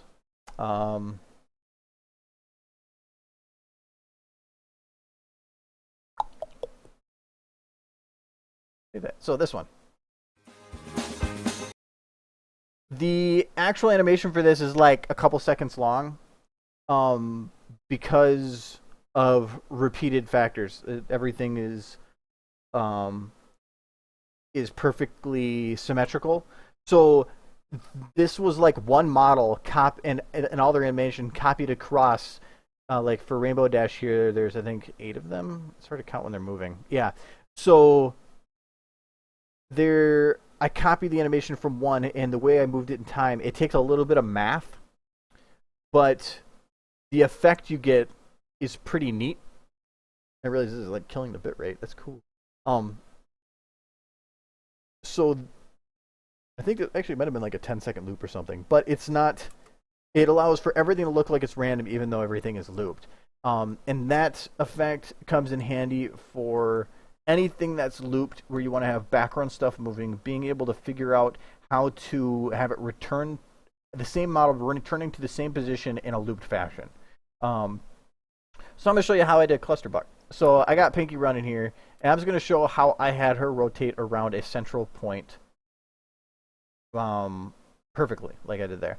So what I did was I kept the root transform as the central point, and the pelvis was moved out from that point. So let's say here, I remember the order I did this in. So we're gonna grab pelvis here.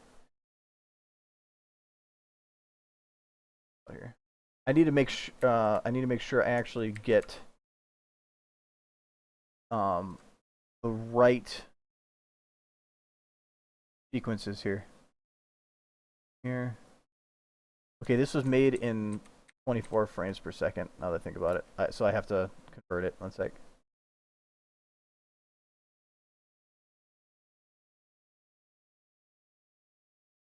Should be able to drag to 30, and it should fix.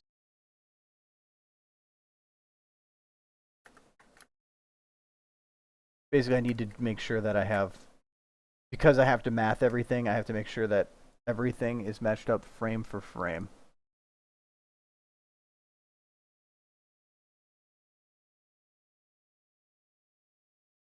And no, that didn't work. Okay.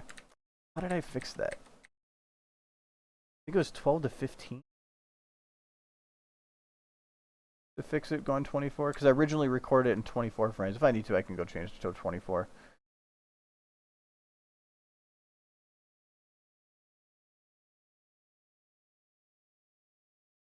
Oh, that might have done it.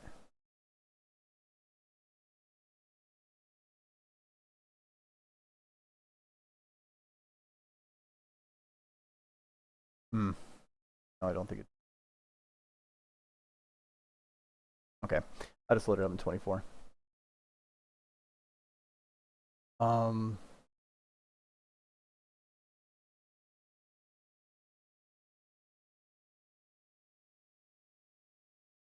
Okay, so I'm gonna load up another Pinky.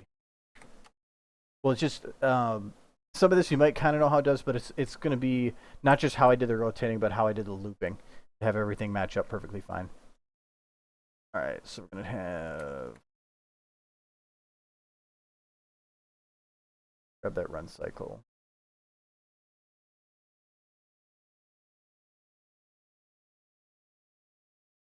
Now I should be able to select.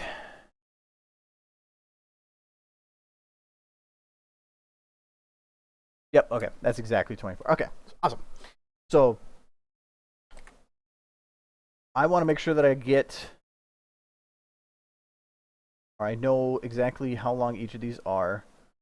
So I need to stretch this out so that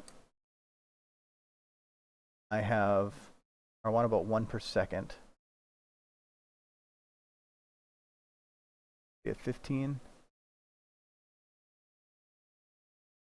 14? How many of these cycles did I have?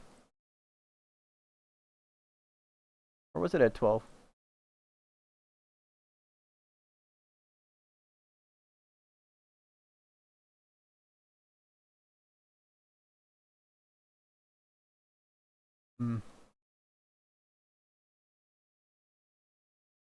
Ah, there it is. All right, so now I have 1 second loops.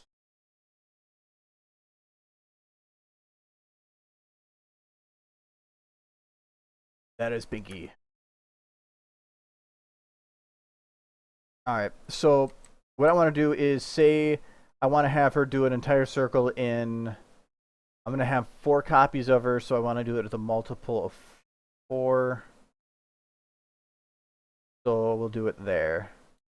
2, 3, 4. So I'm going to grab her pelvis.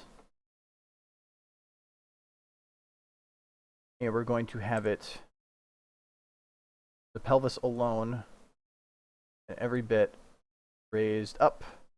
So now her root transform allows her to spin around that 1 point. All right. So over this course of this 4 seconds that she's running, and each 1 second she is moving the exact same, I want to have her rotate 360 degrees. That is going to, where you have to actually play with the numbers. So if I rotate her this direction, the number that changes is the middle one. So I'm going to rotate her, and I need to get her back around to 0. So I'm going to rotate her about to that point, really close, bam. And I'm going to then change this to 0. What that means is that she does, well, she's going backwards. We need to fix that. I think I need to have her go, if I remember right, rotate forward in front of, and then have it go back to 0. Is that it? Yeah, there we go. Okay, so now she is doing is run around the circle. Great. I don't think I need to turn her at all for that. All right.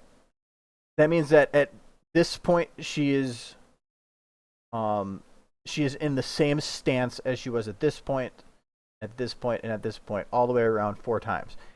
This is where you then get to do some copying. So I can either make a loop where I make 4 pinkies that are all running in a circle, or for 4 seconds, or I can just take this model and just save. I only care about its position from here to here. Make another model that goes here to here, because at these checkpoints she's in the exact same position.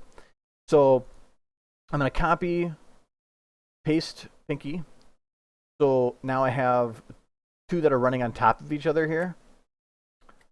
And I'm going to take, where is her? Oh, okay, so her root transform. So this is the one that's rotating here. I'm just going to copy it all the way around. And I'm just going to copy, paste, paste. So I have one model that just keeps going around. I just need that because of what I'm doing next, which is I'm going to grab this one point right here, and I am just going to shift it in time. Oh, okay.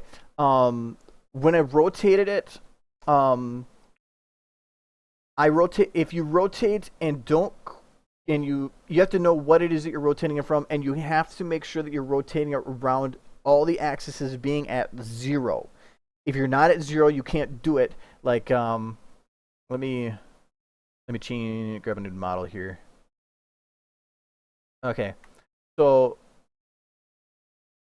if we got Pinky here, say you want to have her do a perfect spin for over this period of time, or like let's say 2 seconds. So you want to have her spin in a circle. Let's pull it from the wall. So right now, if let me check her rotations. Right now, if you look at her rotation, she's 0, 0, 180. That's great. You want to have it so that right now it's saying that all of her rotations have a base that you can go back to. If I were to try to make it so that she rotates around and always comes back to this position, where you got all these random values, you would have to rotate around that axis, and then make sure that you get that exact value.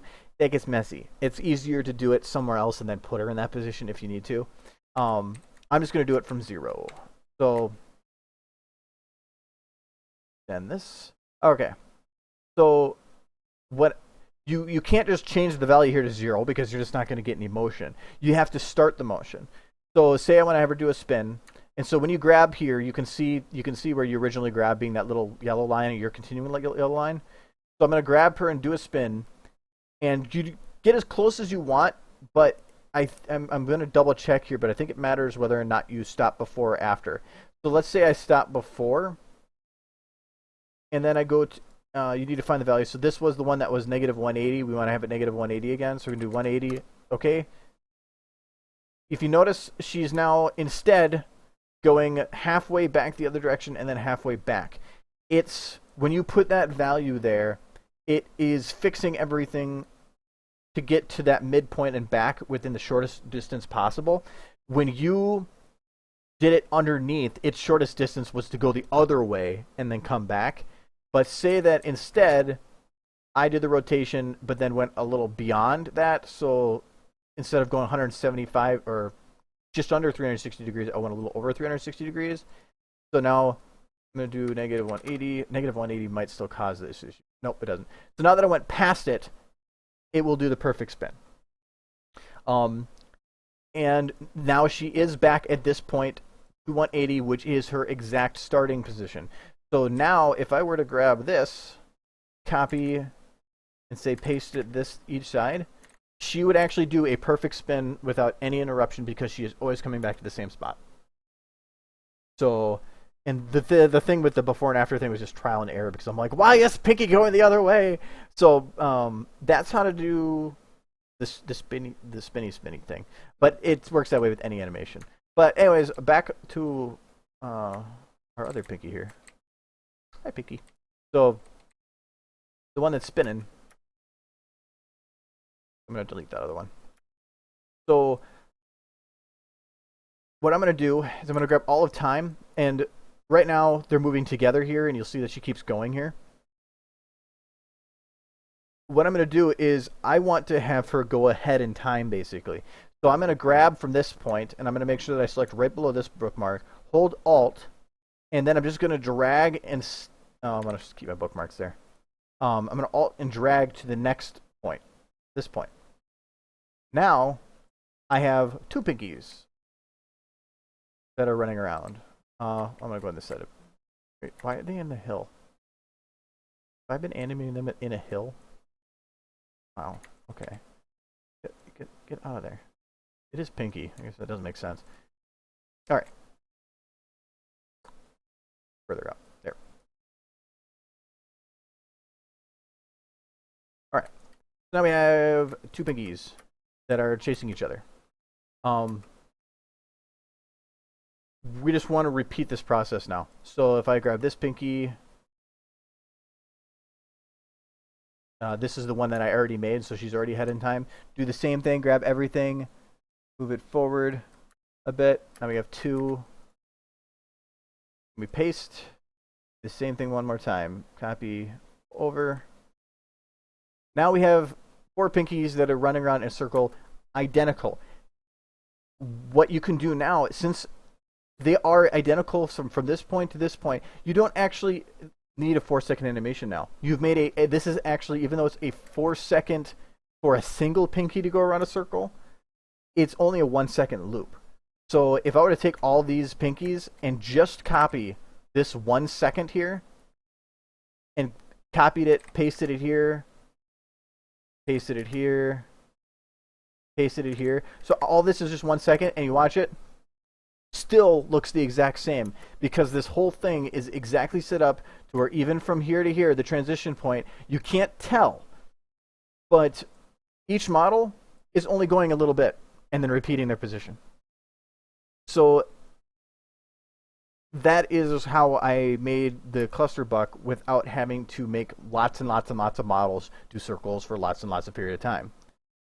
Is because of how because you do a little bit of math and set that up. And the reason all the loops in that one are everything, all the cycles, all the looping is set between to be a multiple of 1, 2, 3, 4, 6, and 12. The reason that it's a 12-second GIF is because it allowed me the most amount of random period of loopable times. I could do 12-second loops. I could do 2 6s.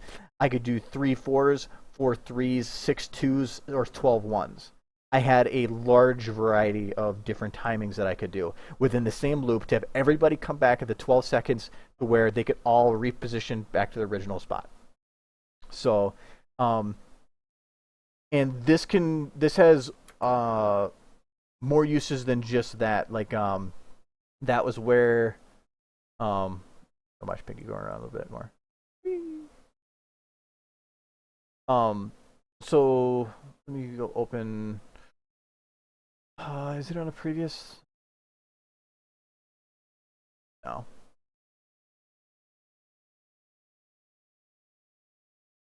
I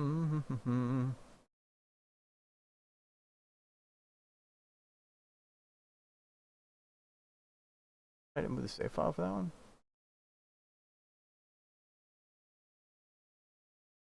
No, what did I call it? It wasn't Tricks for Kids. Save file.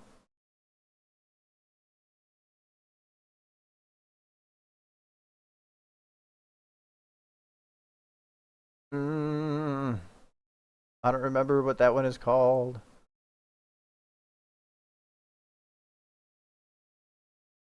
Oh wait, it was a GIF, so it wouldn't have been. Did I put it in here? No, where did Trixie go?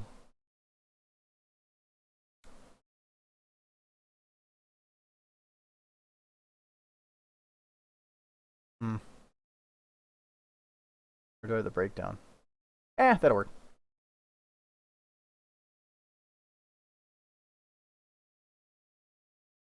It's the breakdown, but it should still do the same thing.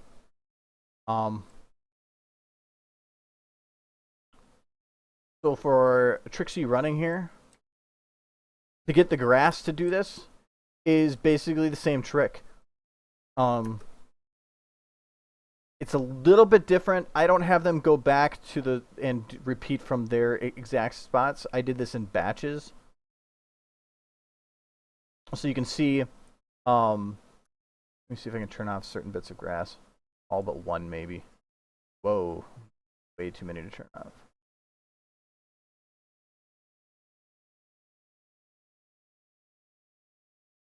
Okay.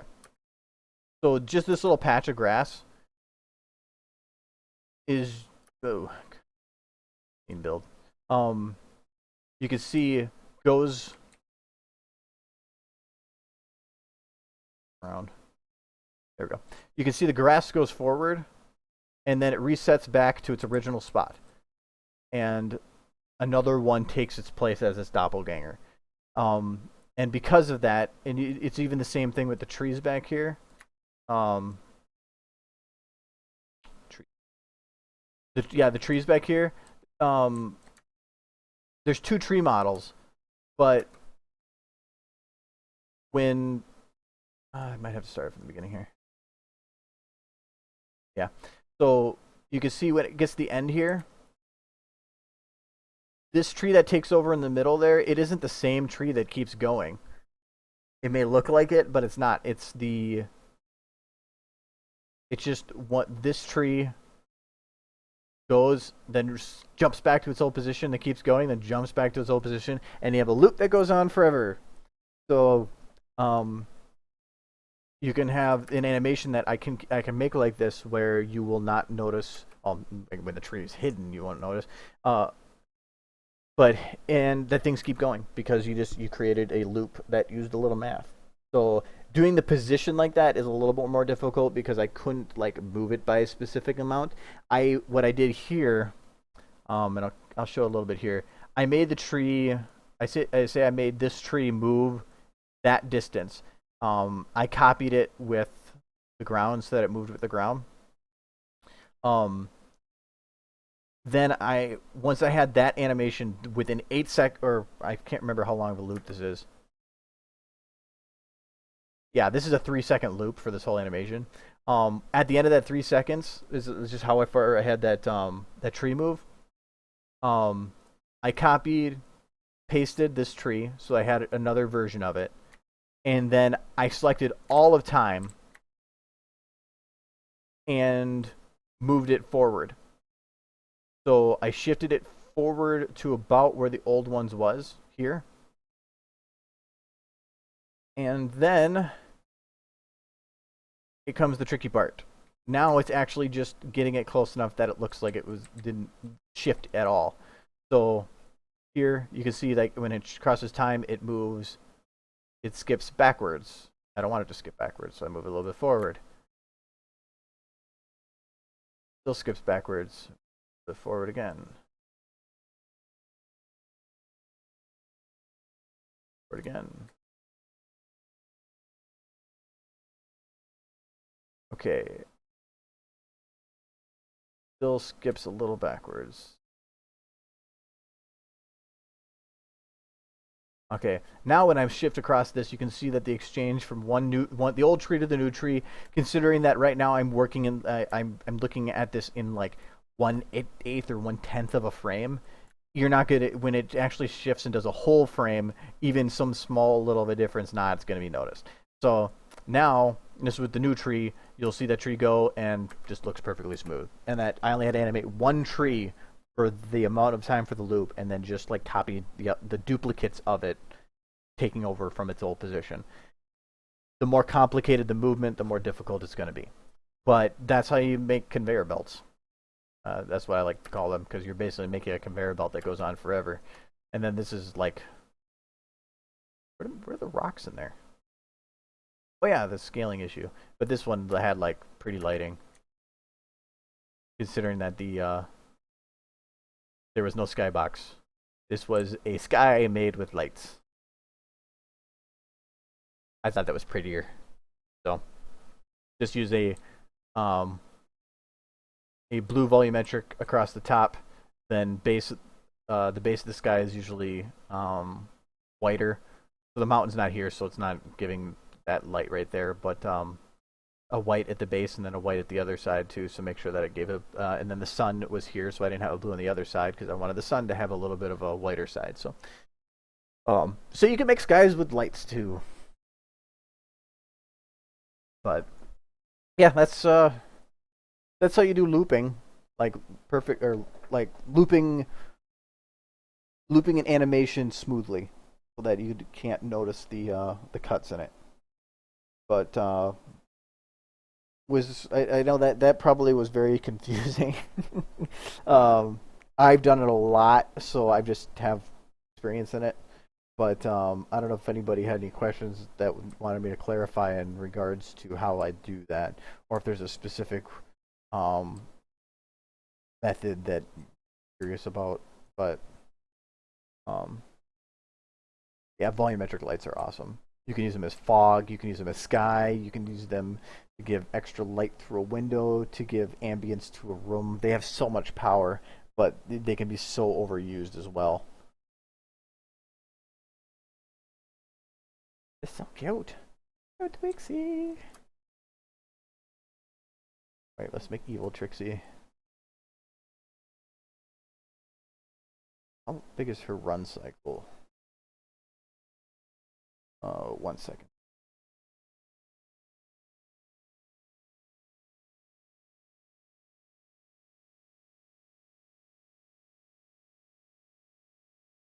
Whoa.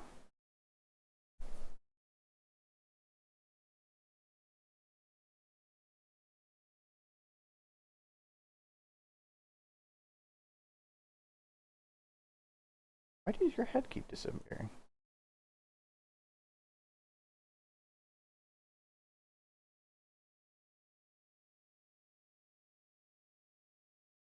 Okay.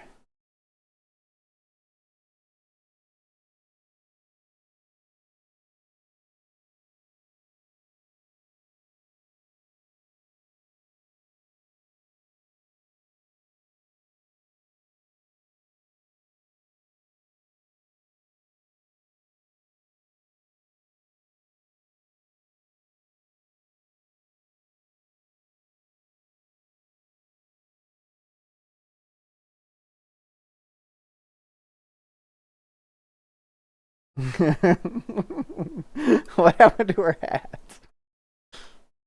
Oh, there it goes.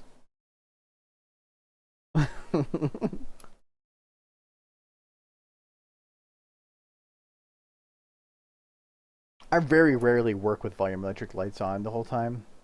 Um, you don't have to. I usually will turn them on till I get to know what I'm looking at, what I'm making, and then I'll modify whatever with them off. And then when I'm done, when I'm ready to render, then I'll go back and turn them back on. It's not that my computer can't take it. It's just that, like, here, with all the grass and everything moving, I don't want to be editing at 5 frames per second. Yeah, because I had to be spinning like Trixie's there. I want to edit with a good frame rate. So, well, here, let me make this even creepier.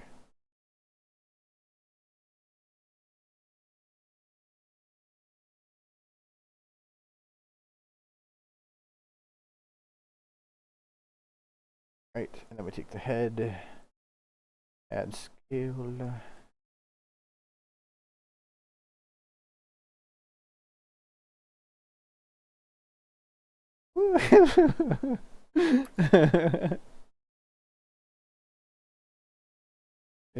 Maybe a bit small head. Okay, that hat is amazing when it does that.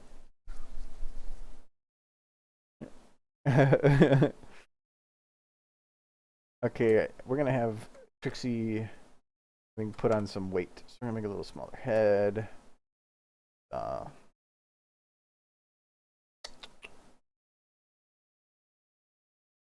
We will take her, lock her chest 2, deal chest 1, make her pudgy. We're gonna take chest 1. We're gonna blow up the rest of her. Ah, it's monster Trixie. So. But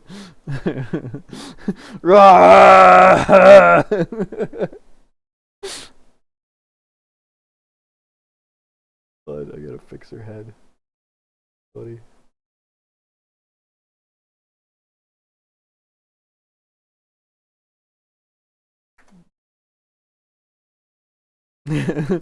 Trixie been working out a little bit there.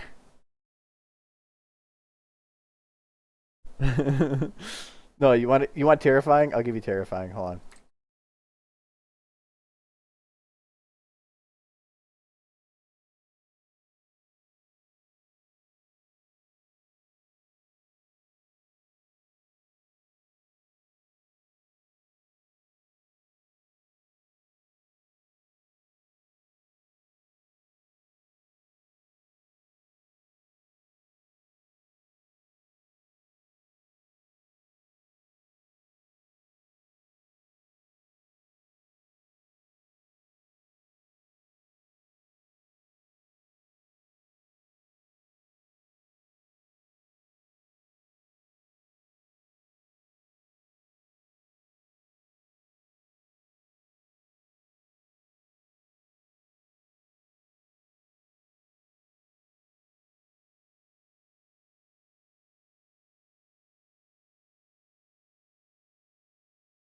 Oh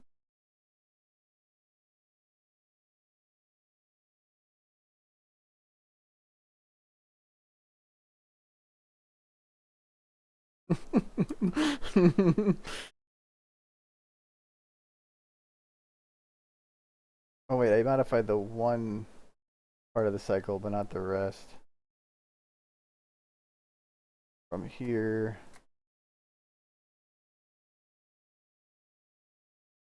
No. Here.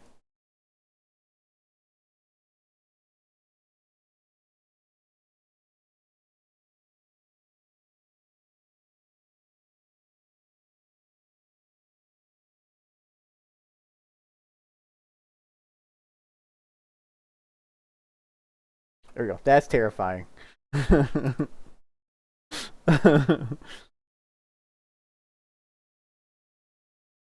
I don't think her eyes are wide enough. Can I make her eyes wider? Able to. A little bit.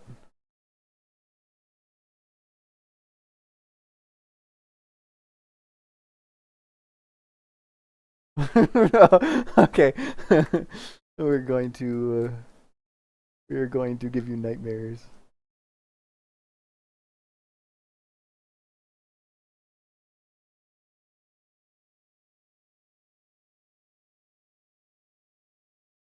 Okay.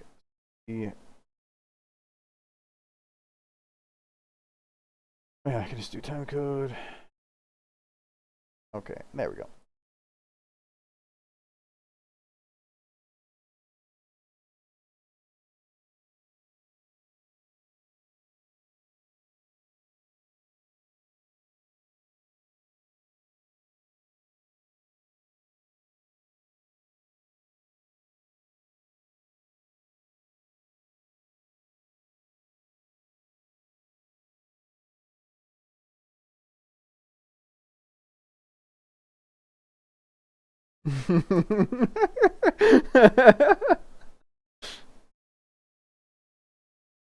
All right, the eyes need to be brought up lower bit.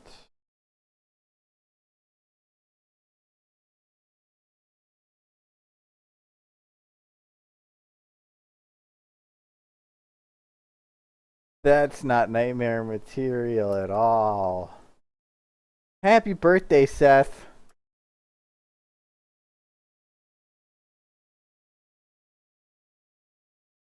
Have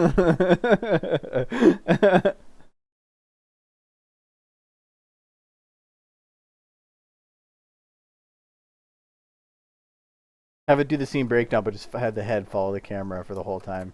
I would be like, prepare here. Take the head.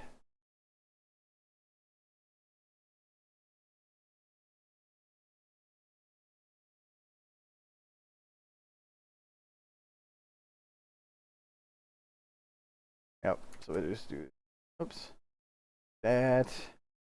Then we gotta make sure that the eyes are locked onto camera.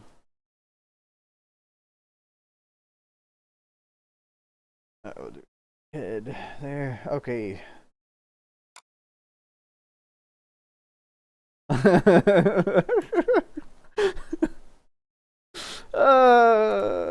Nightmare fuel. Anything that would make it better.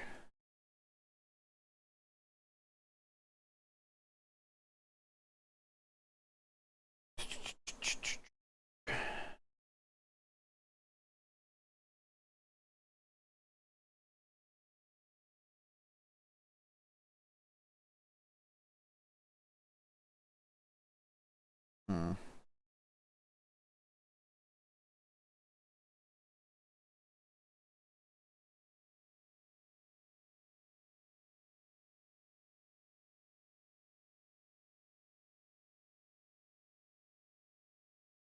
Where is particle effect?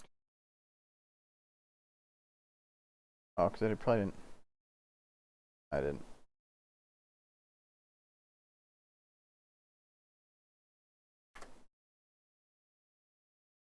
Hey.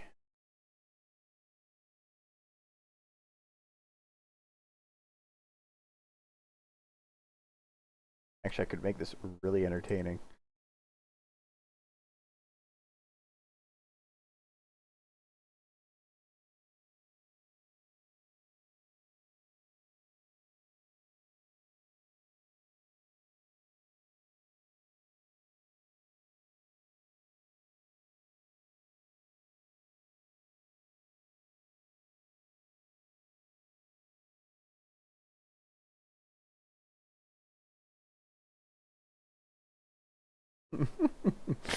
I don't think it lets me turn the fire.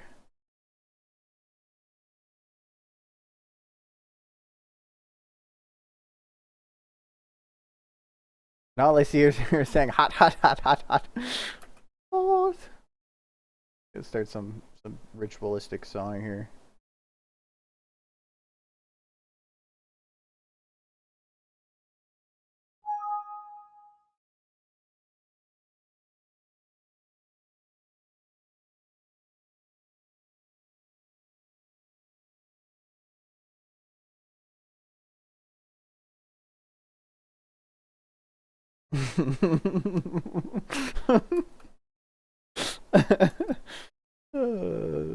Sometimes.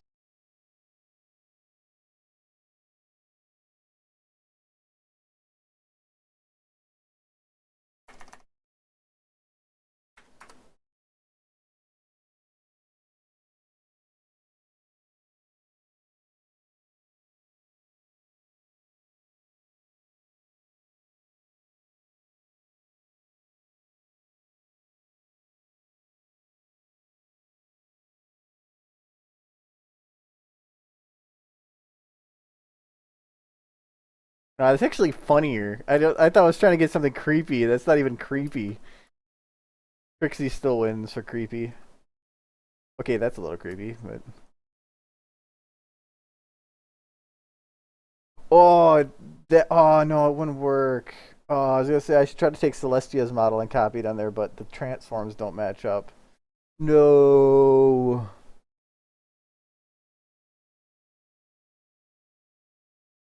There's really no model that sounds like it'd be funnier. I mean, I can do Pip. Oh, hold on.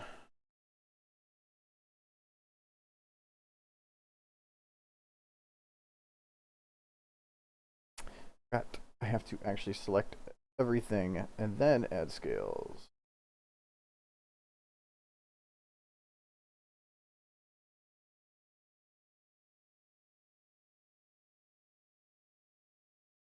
What happened to your eyes? What is your eyes doing? Oh, the other one was locked. Yeah, so it's not going to copy a lock. Well, we will fix that a little bit.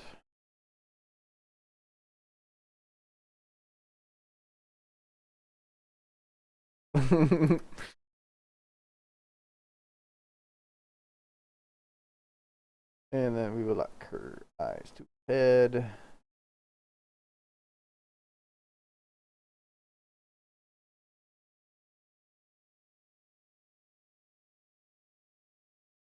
I don't have that fire.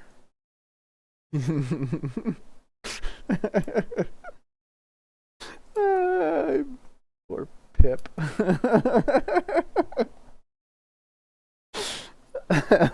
But that was just joining.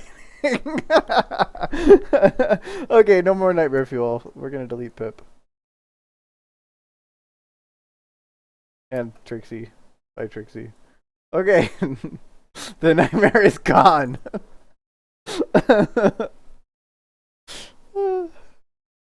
Sometimes I scare myself.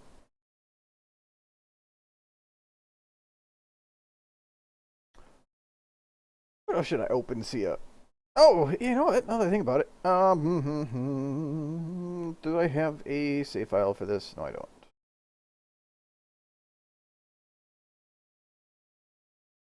No, I don't. I'm gonna make a new one. I don't know if I showed you guys what that place was looking like. Oh, there we go. I can't remember which is the right one to open and which one crashes SFM. Oh, why did I put a hot dog hat? Ah. Okay. For the map I never finished.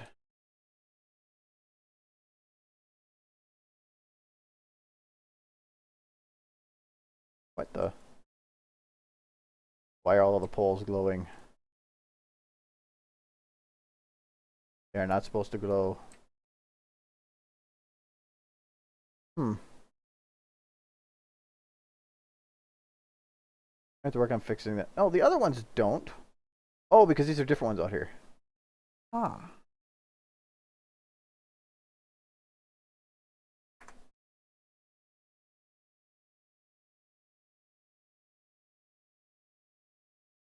Rebuilding cube map seemed to fixes it. Yes, it did. Okay. That was the map I never finished. And the it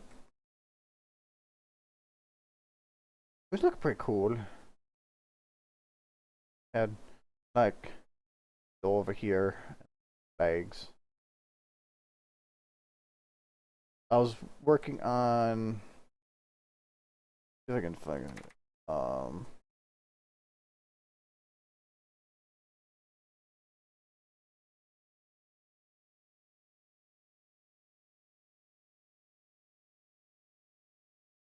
I really do want to go back and finish this because it was a cool idea.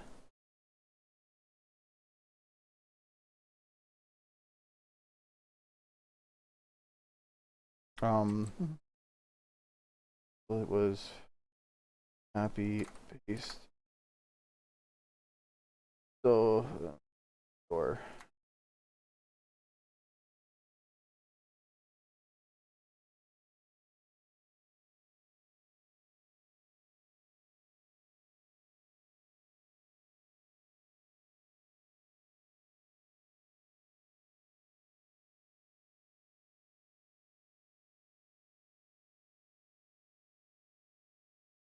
not close enough. But No, nobody has this map. I'm the only PC that has it. So I think about it. I probably should back it up or something with the hard drive failing. But no, I'm the only one that has it. I was working on let's get the camera set up. I was working on it but never finished. Mainly the other room thing, but Gun Griffin, who is now I think on a pilgrimage, or because he's a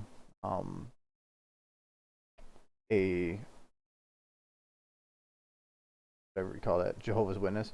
He won't be back for another year and a half. He made the models for. Are they? Oh no, I had to load them in separate. He made some little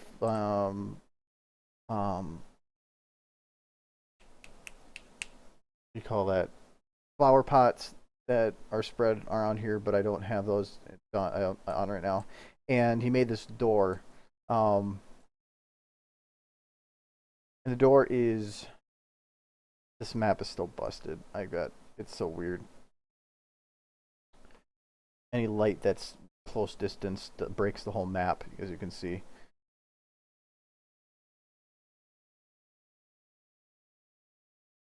It's like if I put any light down, it's the Z. I think about it. I think I just solved my issue in my head. But there, fixed. Okay, so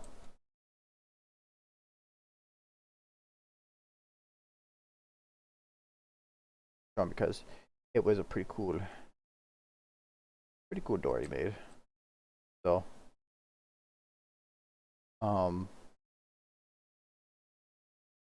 but the actual door itself can animate.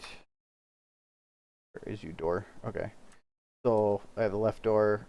This one can open, and the right door would be where I would lock this part to. But this part can move separately, because I'm going to bone the front star, the middle star in the back, so that they can spin independently. Because otherwise, right now I have to do this. So now when this door opens, it'll like swings with it.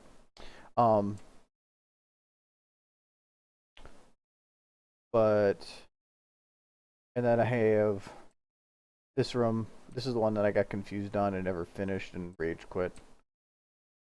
So, and this is with no lights. This is actually the map's lighting, but I liked how it was turning out, but I just couldn't get the effect that I wanted, so I just kind of quit it.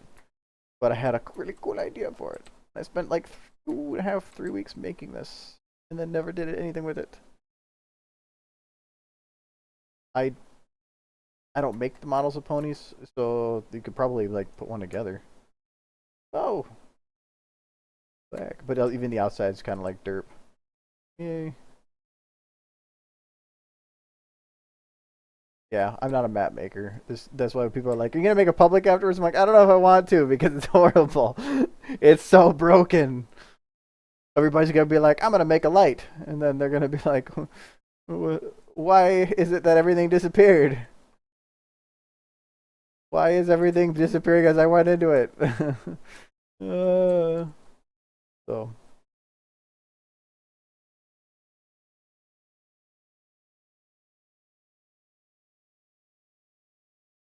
but yeah, I thought the map was pretty cool. I want to finish this. The video is gonna be so cool, and now I could probably make the video in a third of the time it would have taken before. But I made this map for that. I made the one out in the rain with the graves. I made for testing particle effects and was going to be a part of it. I made another video that was a part of it. There's like 3 videos and like 18 pictures that were all revolved around this project, and then I canceled it. How pretty.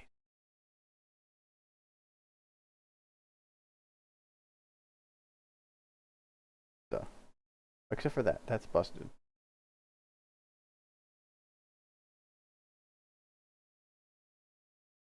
But it was for a later date.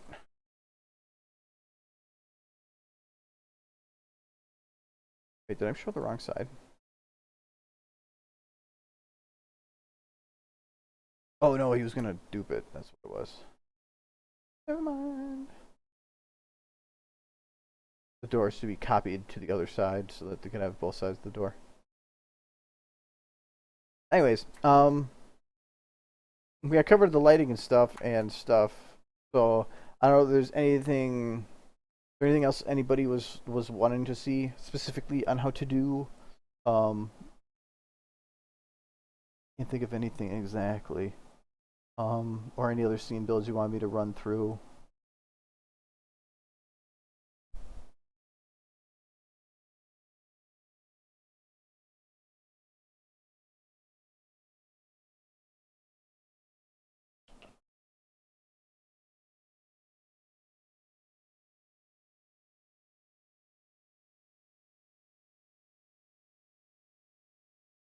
Oh,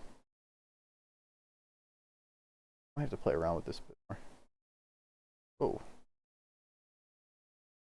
God, the fog controls on. Oh, you could get such cool effects with the fog on. If I didn't even think to try that.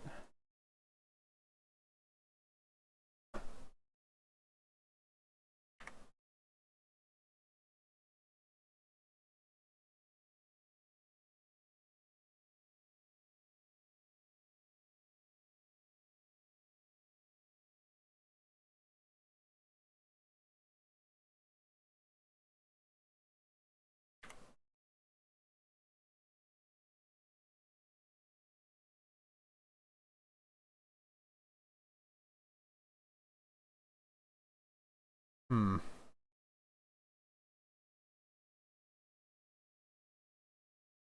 Oh, then it's actually showing the skybox instead of having the skybox before.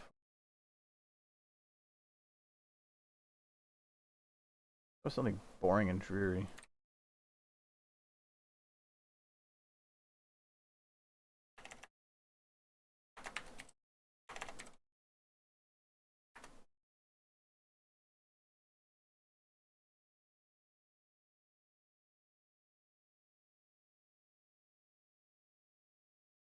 Hmm. Dark of a background.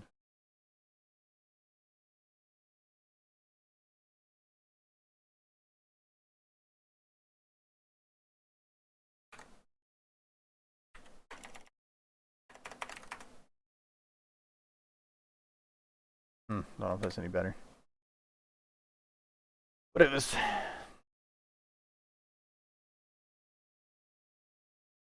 Lightning doesn't even look right on that. Hmm.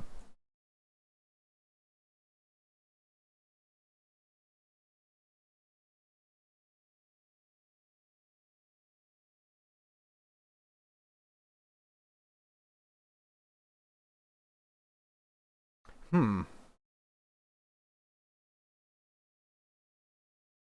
I could make a video out of this now that I think about it.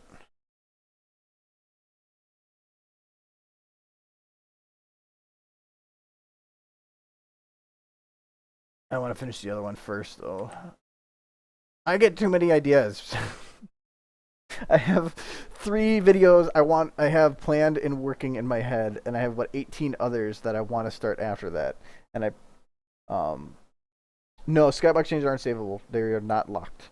So just remember which one it was that you used, because we'll lose it.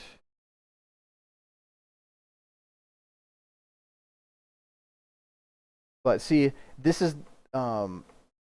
was done in a sky void, and just by adding that fog in the distance, you can add some pretty cool effects in the regular void I can't because it doesn't have a box or a fog controller. Actually, I never actually tested if the other void does.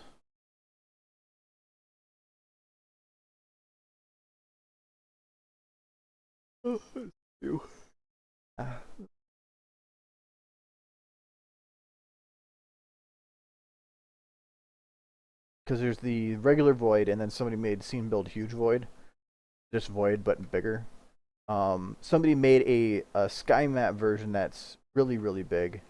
No, he doesn't have a PHY controller on this one. Damn it, that would have been awesome. I might actually, because of that, use the skybox one more, because it's basically the same as this. It's the exact same as the void, other than you just don't have a floor. You can load up, I believe there is a black sky map. Even if there isn't, yeah, here, F-Life source.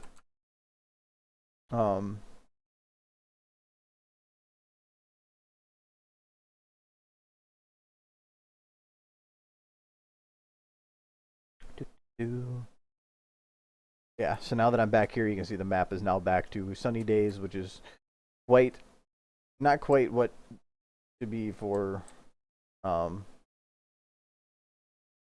this.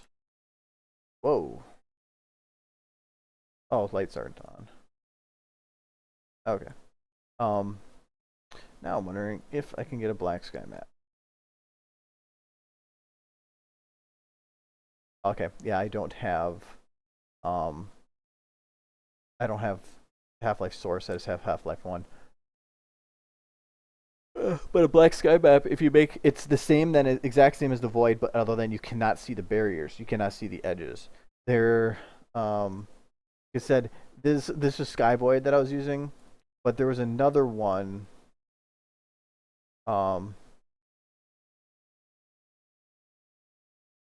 Which was Sky Void XXXXL. Maybe the same guy.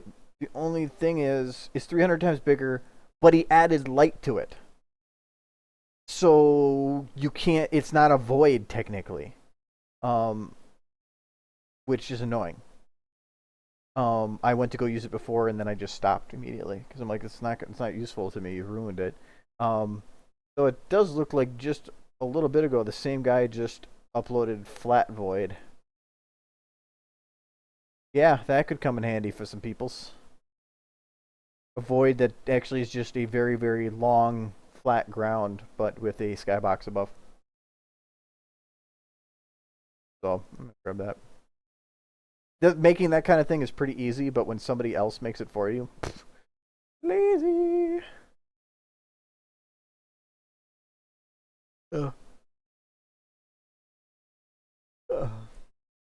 Volume 1, sweet, it's gonna do a lot more. I like to animate and build scenes, but I don't like to have to build the stuff for the scenes. Let other people do that for me. Anyways, yeah, I think that's. Again, unless you guys anybody has any specific question or something, I'm probably going to take a break for a while and maybe like read something. Get to bed so I can actually wake up in time for the new episode instead of sleeping through it and going dope. But yeah, so I'll just give it another minute here if anybody had any other questions. Finish my tea.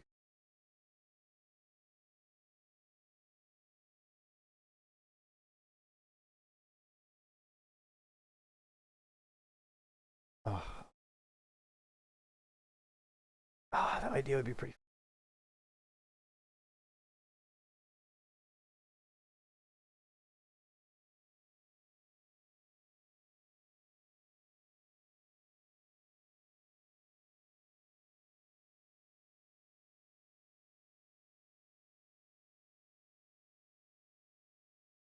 Okay. Well, I hope you learned something.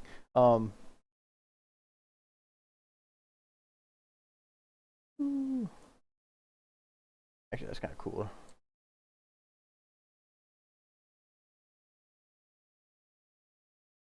Tip.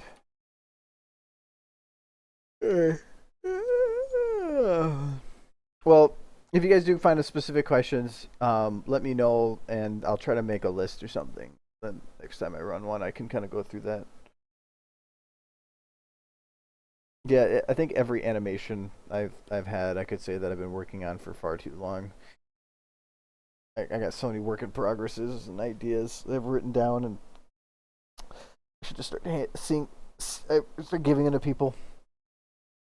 Have an idea.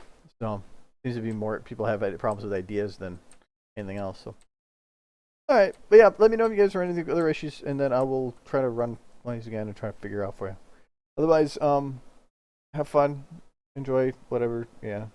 So I'll see you around.